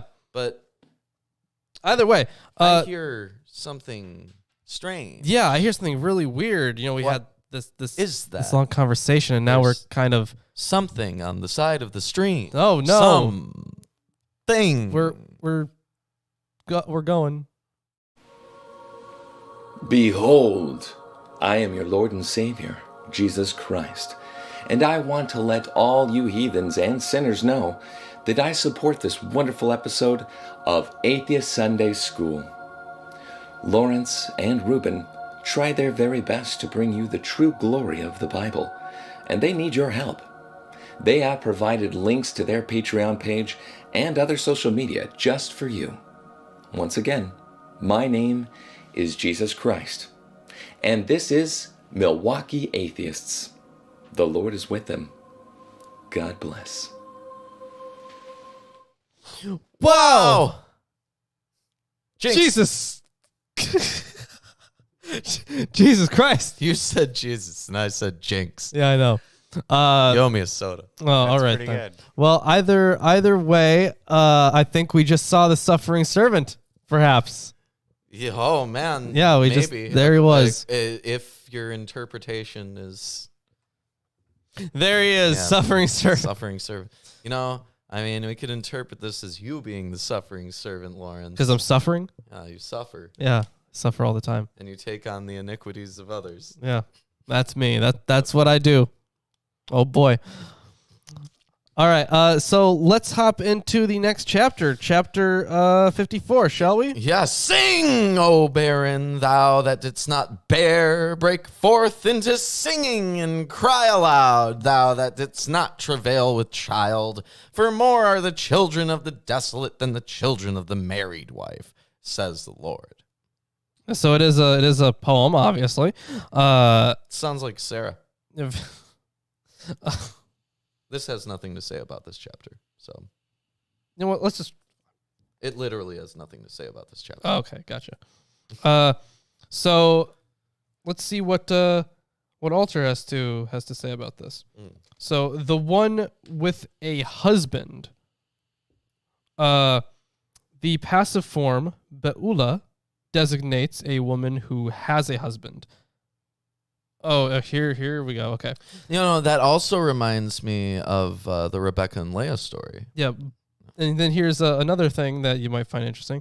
Baal. Yeah, the woman who has a husband, Baal, but it also has a sexual connotation because the active verb showing this root means to cohabit, to possess sexually. Thus, the be'ula is the woman who has a bedmate, unlike the desolate one. Compare verse 5, where the active verb form, bo'alaik, is translated as he who takes you to bed. That's what we got there. All right. Also has feelings of the Song of Songs. Oh, yeah, definitely. Enlarge the place of thy tent,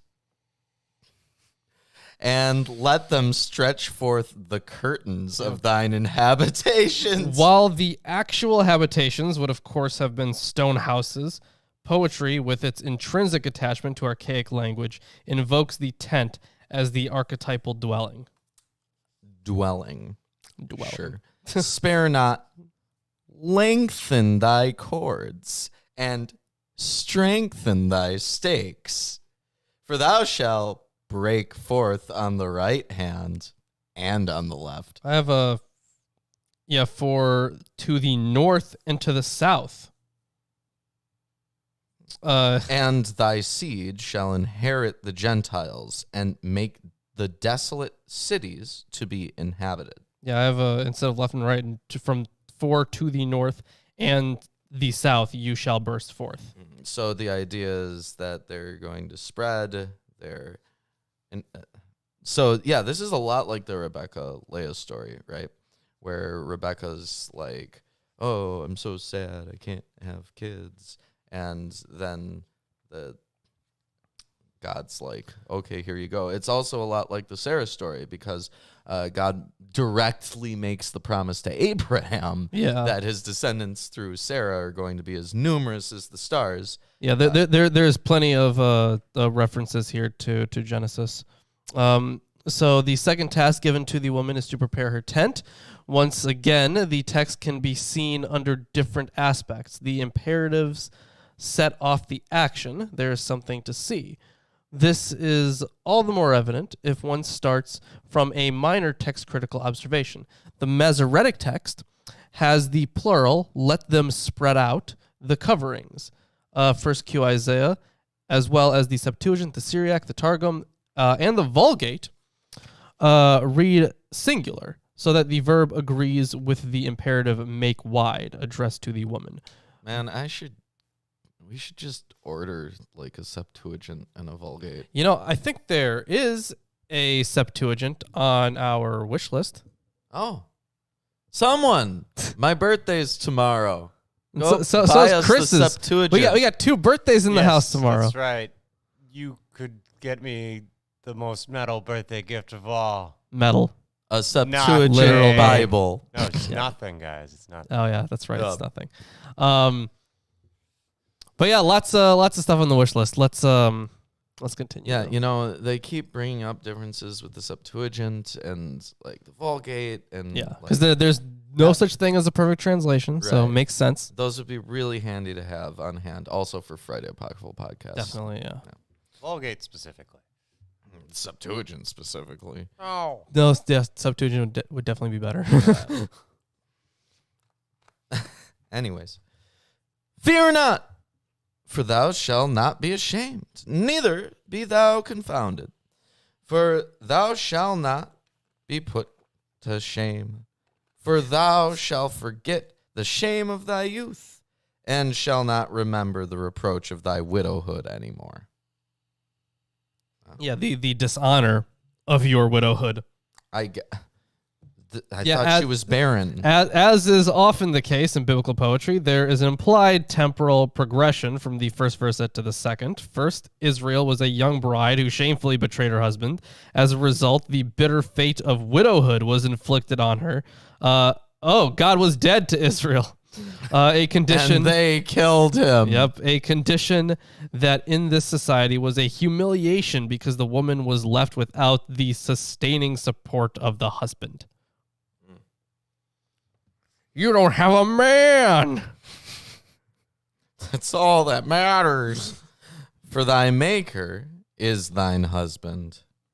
The Yeah, there you Lord go. of hosts is his name. Ooh. And thy Redeemer is the Holy One of Israel. The God of the whole earth shall he be called. For the Lord hath called thee as a woman forsaken and grieved in spirit, and a wife of youth.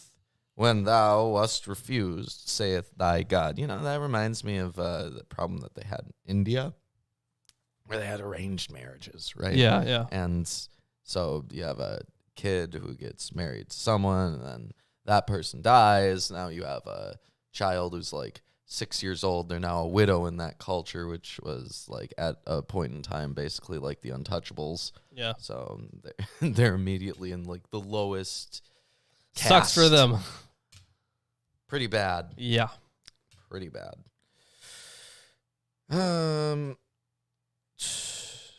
For a small moment have I forsaken thee, but with great mercies will I gather thee. In a little wrath I hid my face from thee for a moment, but with an everlasting kindness will I have mercy on thee, saith the Lord thy Redeemer. For this is as the waters of Noah unto me. For as I have sworn that the waters of Noah should no more go over the earth, so have I sworn that I would not be wroth with thee nor rebuke thee. That really worked out for them. So all this Noah stuff coming back up. Yeah. Yeah. So at the beginning of verse 9, the sounds or consonants do not permit a definite decision as to whether this is a reminder of the days of Noah or of the waters of Noah, but the ambiguity may very well be intentional. If read as the days of Noah, correctly, the phrase would have to be written as the days. This could be a reminder of the beginning of the story of the flood, as told in Genesis 6 through 9. The giants were on the earth in those days. They were the outcome of the union of the sons of God and the daughters of human beings. So there's a big difference between those two, right? Because if it's as the waters of Noah, that's implying that the exile is something that would never happen again, right? Because God promises specifically after flooding that he will not do that ever again. So something that's like that, or is as that to him, would be like that. But if it's like as the days of Noah, it would be like so horrible that he wants to destroy it all. Right. So, and that kind of continues here. On the other hand, verse 9a could be pointing to the end of the flood story when it says that the waters of Noah should not again cover the earth. Yeah, so as you just noted. Now, Balzer does have a lot of parallels in this whole excursus on a knot in here as well, but it's kind of long. I'm not going to get into it. I might hold that for something else. Do you have like a one sentence? Sure, I suppose. So yeah, as the waters of Noah, and now the waters of Noah are stressed once more. The reason for this could lie in the immediate context of chapter 54, where the theme is the acute dispute with the deities Baal and Anat. Baal is the weather god with whom Yahweh's activity in the history of the flood is contrasted. Against the background of the dispute with the Baal myth, quote, not to be angry and not to scold in verse 9 no longer sound so innocuous. Scolding can reveal the deity as a wild warrior who cries out in his wrath in order to drive away his enemies. The addressees of the invective described through Ga'ar are all the different opponents of Yahweh, everything that symbolizes chaos in nature and rebellion in history. There is a much longer argument that he has. I'm sure. Yeah. He is kind of lengthy. Yeah, definitely. For the mountains shall depart and the hills be removed, but my kindness shall not depart from thee, neither shall the covenant of my peace be removed, saith the Lord that hath mercy on thee. O thou afflicted, tossed with tempest, and not comforted. Behold! Behold! Behold. I will lay thy stones with fair colors, and lay thy foundations with sapphires. It says I am about to lay your stones with turquoise. Is there commentary? Yes, although this new prophecy begins with afflicted, storm-tossed woman, specifically, the focus of the vision of national restoration now shifts from the widowed and or childless wife to the buildings of these cities. The resplendent, restored Jerusalem is to be built not out of stones, but with precious jewels. The reader should be alerted that the precise identification of most of these precious stones, as elsewhere in the Bible, is uncertain. The dazzling, bejeweled Jerusalem, there's a sentence I never thought I'd hear. Bejeweled Jerusalem. The dazzling, bejeweled Jerusalem is obviously a poetic hyperbole, but it lays the ground for eschatological imaginings of Jerusalem as the glorious city of God. And I will make thy windows of agates, and thy gates of carbuncles, and all thy borders of pleasant stones. Okay, this continues. And all thy children shall be taught of the Lord, and great shall be the peace of thy children. In righteousness shall thou be established. Just to quickly address the comments, this is not a call-in show. No. We do occasionally. We have guests. Yeah, we occasionally have guests on, but this is not a call-in show. And I got it. In righteousness shall thou be established. Thou shalt be far from oppression, for thou shalt not fear, and from terror, for it shall not come near thee. Behold! Behold! Behold. They shall surely gather together, but not by me. Whosoever shall gather together against thee shall fall for thy sake. Behold! Behold! Yeah, that one. Behold. I have created the smith that bloweth the coals in the fire, and that bringeth forth an instrument for his work, and I have created the waster to destroy. So what That verse was that? verse 16. Verse 16. Why it is I who created the smith, who fans the charcoal fire and makes the weapons for his deeds. But it is I who created the destroyer to wreak havoc. So the commentary on here, yes, the destroyer to wreak havoc. The destroyer would be the mythological agent who stalks through the land of Egypt in the terrible 10th plague, killing the firstborn. The intended relation of this verse set to the preceding one is oppositional. Man himself created by God, forges his weapons in the workshop of the metalsmith, but God has the power to create a destroyer who has an incomparably more devastating instrument of destruction. The image of God defending Israel with insuperable force supplements the image of the jewel-studded Zion that precedes it. God promises to rebuild Jerusalem as a city of splendor, of super splendor, actually.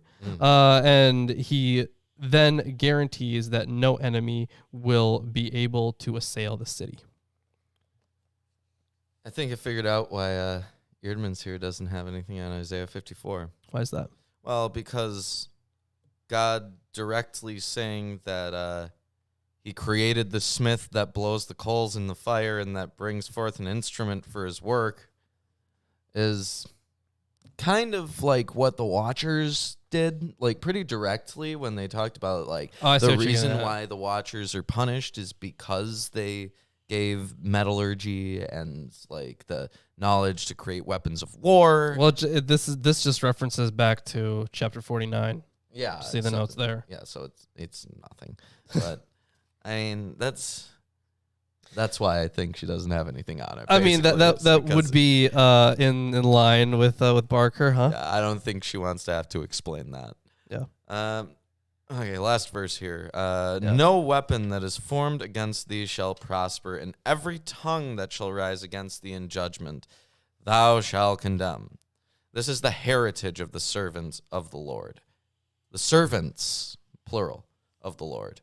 And their righteousness is of me, saith the Lord. That's the end of chapter 54. If you're enjoying the stream so far, give us a like, comment, subscribe, share it with friends, family, neighbors, ex-neighbors. Especially your ex-neighbors. Once we hit $666 in donations and super chat, then we're going to take on Scientology. Yeah, and I think it'll be fun to get the Thetan meters. Yep. Yeah, and take them apart. Show you what that's all about, I guess. We'll just fiddle around with them. Yeah. So what do we want to say to that guy? All right, don't worry about it. Okay. So, yeah, we can hop into the last chapter for the day, huh? Yep. That's 13 verses. Yeah. So there wasn't really much commentary to add, honestly. After that last one, we pretty much covered all that. Yeah. There was nothing like really at least, I guess I didn't check Westerman's, but there was nothing too interesting on the whole what was the phrasing there? Maker of, was it destruction or something like that? Yeah. Destroyer or something. Created the waster to destroy. Waster to destroy. Okay. Yeah. All right. So we can hop into the last chapter then, huh? Yep. Yeah. 55. Yeah, screw it. I'll address it. This is not a show that you can just go on willy-nilly. This is not a call-in show. This is a show where we read the book and we have commentaries with us. So that's the show. And also, we are not making any atheist arguments. So I don't know what the hell you're even talking about. Yeah, it's not We're reading commentaries by, let's see, I think all of these Mostly people, believers. yeah, these are all believers, I think. Yeah. Not I'm a single pretty sure. commentary we have on this table is from an atheist. And we provide our own. We do have our secular own commentary. perspective, Yeah. but we're not here to like enforce a narrative. This is not, and also, yeah, this is not a show you can go on. Yeah, this is if not you want the to set atheist experience. Yeah, exactly. If you want to go on the atheist experience, go call the atheist Yeah, go ahead. experience. Feel free to. They have a show for that. There isn't there an atheist show that runs like concurrently with our show? Yeah, I think it's Talk Heathen. Talk Ethan. Go Yeah. check out Talk Ethan. Sure. Shout out. There you go. Tell them that Milwaukee Atheist sent you. Yeah, have fun too. And they're going to be like, I don't know who those people are, but okay. Yeah, but then we'll get some people from their audience. Yeah, probably. I know. Yeah, that's how we do it. Either way, all right, let's We don't know what we would debate Let's with you, man. go There's into- nothing we care to debate. I addressed it. Let's pass over. Yep. Let's continue. Okay, so apparently this is resembling wisdom's invitation to her table in Proverbs 9:5. Like, Oh, so we're wisdom- back to wisdom? Yeah, but this is not wisdom doing it. Okay. It just resembles wisdom's speech. Resembles, of course. Okay, fair enough. And I don't know if you probably want this. Yeah. Just to add another you know, one that's for you. Honestly, more useful than Westerman. I mean, yeah, I would say Well, so. Westerman's kind of flowery. Yeah. Yeah, I'd say so. Yeah. All right. No offense, Westerman, if you're still alive. I have no idea. Either way, chapter 55. Come, everyone who thirsts, come to the waters. Speaking of, I am pretty thirsty. And he who has no money, come, buy and eat. Come, buy wine and milk without money and without price. So who's speaking in verses 1 through 3a? This is a difficult question, but an important one. Various possible aspects have been clearly seen by commentators. The text begins afresh with the signal, hoi, a call to attention, and with the following invitation to come and buy. Westerman, oh, great, I don't need this. Westerman thinks that the model for invitations of this kind might have been the cries of the water sellers and others who shouted their wares in the market. These certainly have a fixed form and were familiar to everyone. This could explain the beginning of the text, but as Delitzsch already saw, not the way it goes on up to verse 3a. The link with everyday experience fits well with another explanation of the text proposed by J. Begich, especially. According to this interpretation, it is Lady Wisdom who is issuing the invitation to the banquet here. A comparison with Proverbs 9, 1 through 12 suggests itself. There, it is the maidservants who pass on their mistress's invitation after the meal has been properly prepared. It says, Wisdom has built her house. She calls from the highest places in the town. You that are simple, turn in here. To those without sense, she says, come, eat of my bread and drink of the wine I have mixed. Leave those who are simple, then you shall live and walk straight along the way of insight. Common to both texts is the transferred meaning of food. In both, true life is the benefit gained from the banquet. It is noticeable, Of course. however, that in Deutero-Isaiah, the term wisdom is only used in the negative sense of the wisdom and knowledge that has led Babylon astray. It is therefore improbable that in the present text she appeared in personified form. All the same, the clue that Begich offers is no bad one, for who else could give an invitation to the feast in this form? H.C. Spikerboer has provided an answer to What this a name. question, to which I can only assent. In 55, 1 through 5 reference is made to Jerusalem, the new and restored city of abundance where God reigns as king. Here, his starting point is H. Ising's observation that if the Gihon spring in Jerusalem can be linked with the Gihon River in the paradisal map of the world in Genesis 2:10 through 14, that would explain a whole series of texts in which an abundance of water and food belongs to the expectation of a renewed Zion/Jerusalem with Yahweh's presence.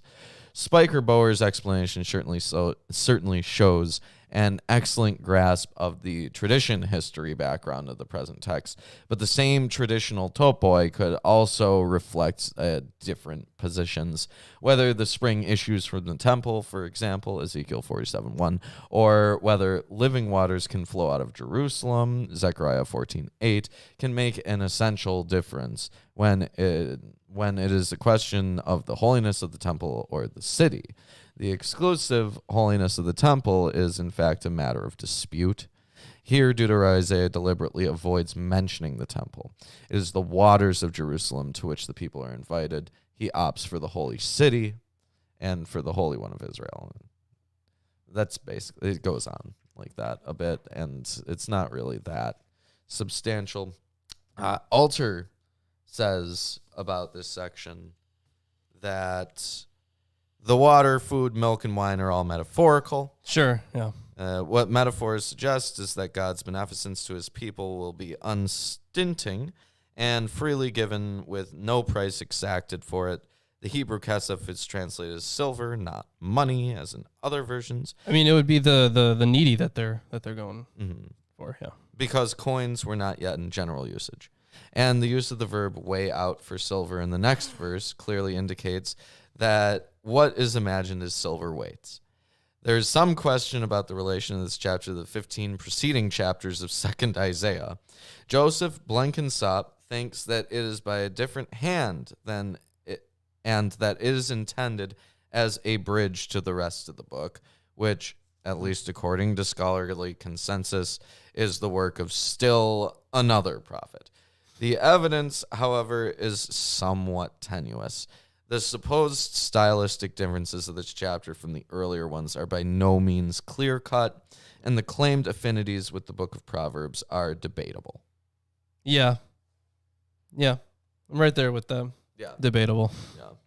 I mean, I see where they're coming from, but yeah, it's pretty weak. Why do you spend your money for that which is not bread, and your labor for that which is not which does not satisfy? Listen diligently to me, and eat what is good, and delight yourselves in rich food. Incline your ear and come to me. Hear that your soul may live, and I will make with you an everlasting covenant, my steadfast, sure love for David. So yeah, the good old everlasting covenant stuff back on that. The Hebrew says merely the faithful kindness of David. But the clear sense is the faithful kindness or staunch commitment to the divine promise that God has shown to David. The poet is not necessarily speaking of a revival of the Davidic dynasty, but is invoking God's commitment to David and his descendants as a model for how he remains committed to his exiled people. Behold! Behold! Behold. I made him a witness to the peoples, a leader and commander for the peoples. Behold! Behold! Behold. You shall call a nation that you do not know, and a nation that did not know you shall run. Yeah, that did not know you shall run to you. Yeah, so this is an apparent reference to David's military conquests. Ah, okay. Because of the Lord your God and of the Holy One of Israel, for he has glorified you. I mean, it makes sense, like the same languages is used for,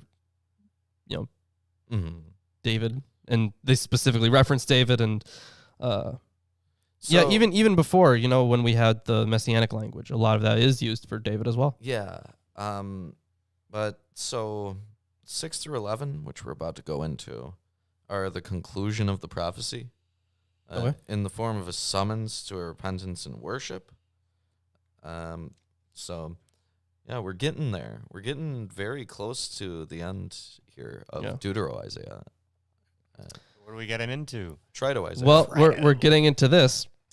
Seek the Lord while he may be found. Call upon him while he is near. Let the wicked forsake his way, and the unrighteous man his thoughts. Let him return to the Lord, that he may have compassion on him, and to do our God, for he will abundantly pardon. So, very forgiving God. Mm-hmm. And the Lord here is the tetragrammaton. It's Yahweh. Gotcha. So, there's a little bit here.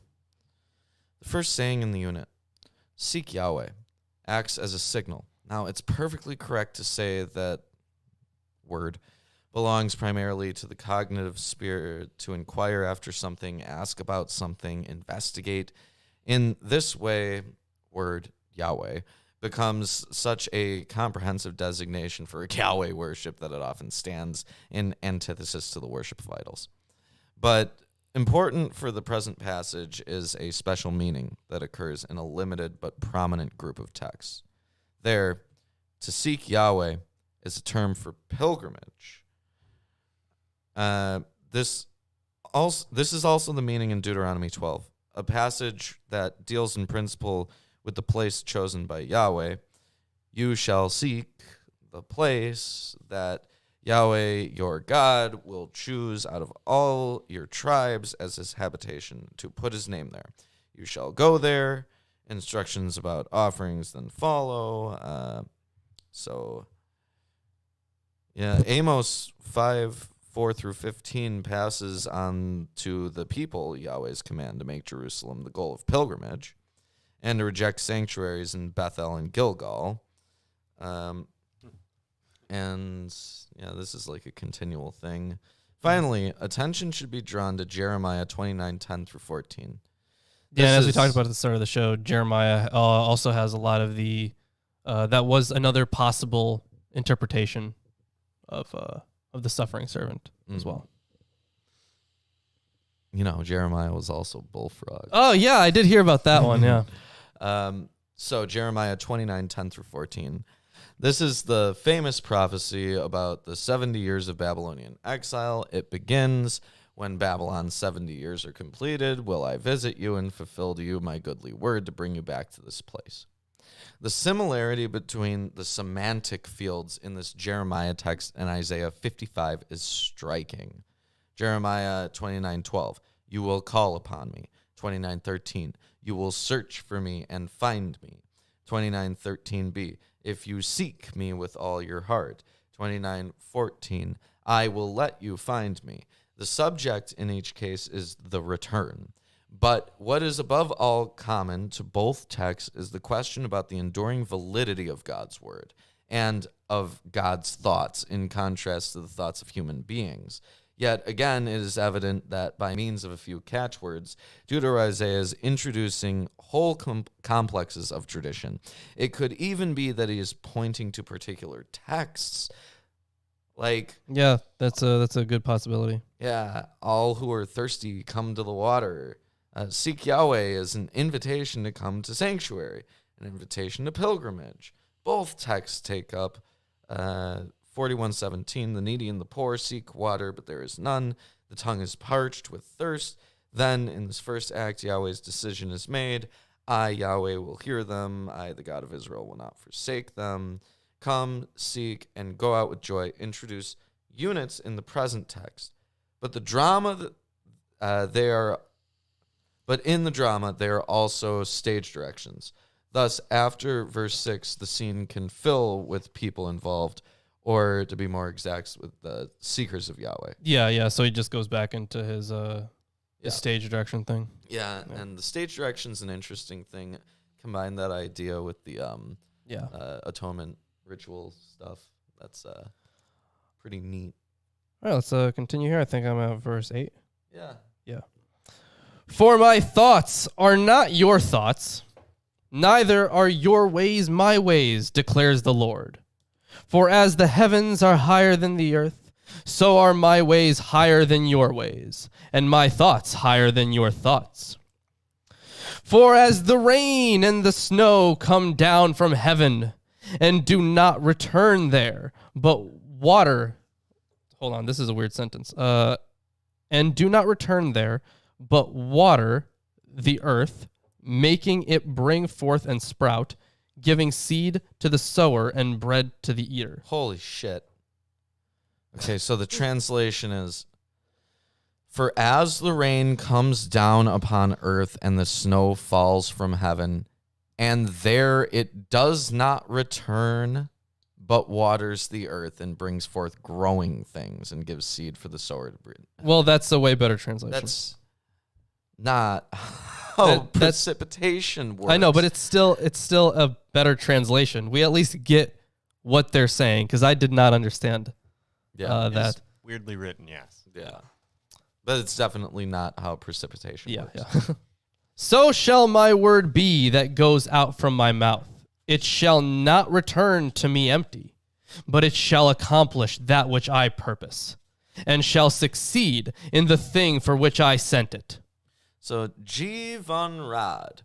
I think it's Rad or Rad. Yeah, I forget Say his Von Rad. Rad. Yeah, Von Rad. Von Rad. Yeah, I forget his first name, but That's yeah, rad he's, as hell, man. He's pretty sure he's very, very dead. Oh. Very early scholar. Well, that sucks. Wrote about verses 10 through 11.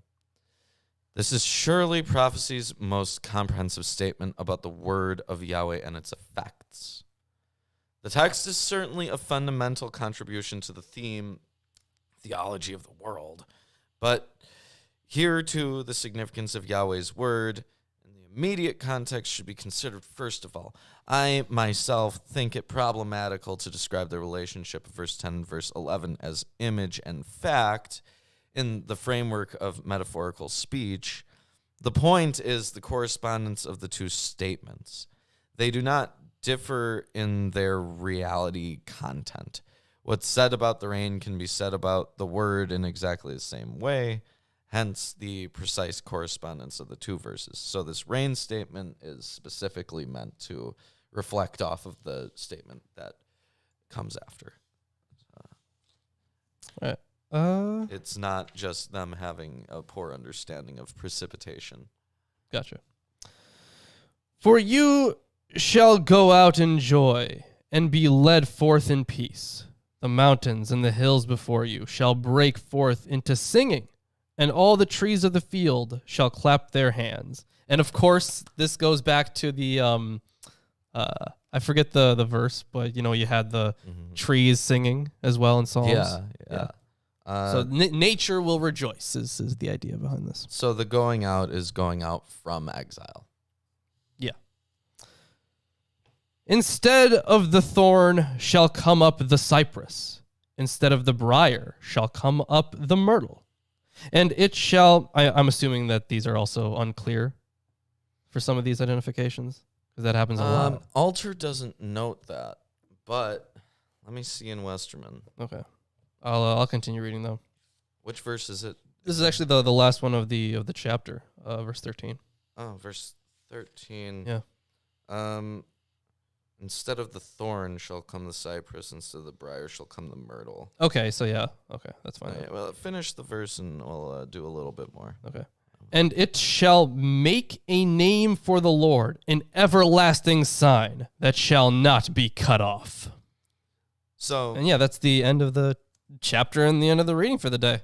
yeah, so Alter notes the literal meaning of the noun used here is name, not the idea for a testimony of the Lord.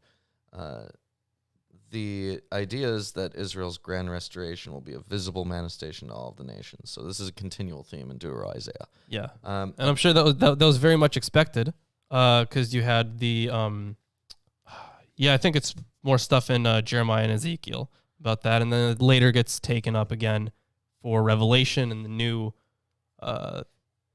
earth. Yes. Restoration, Westerman comments on what is properly the final passage of the prophecy. The epilogue in 55:6-11 ensues this simple direct proclamation of the departure from Babylon and return home.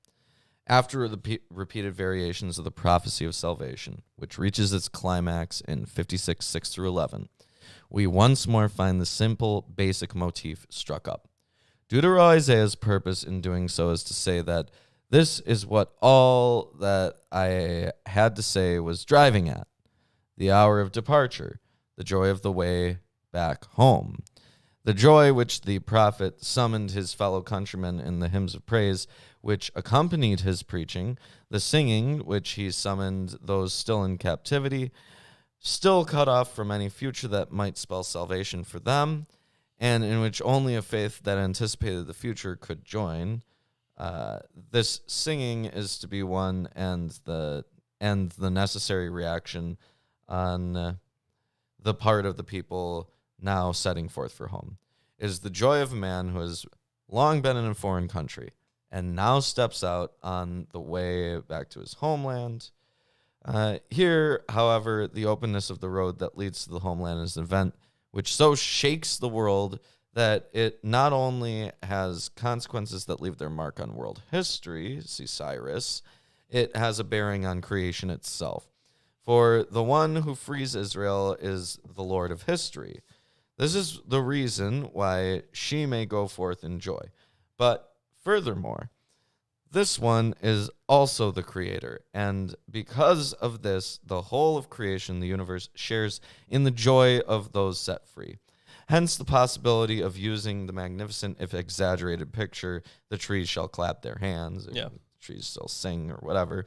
This is exactly what we find in the Psalms, where the singing of the redeemed goes on to summon the whole of creation to render praise.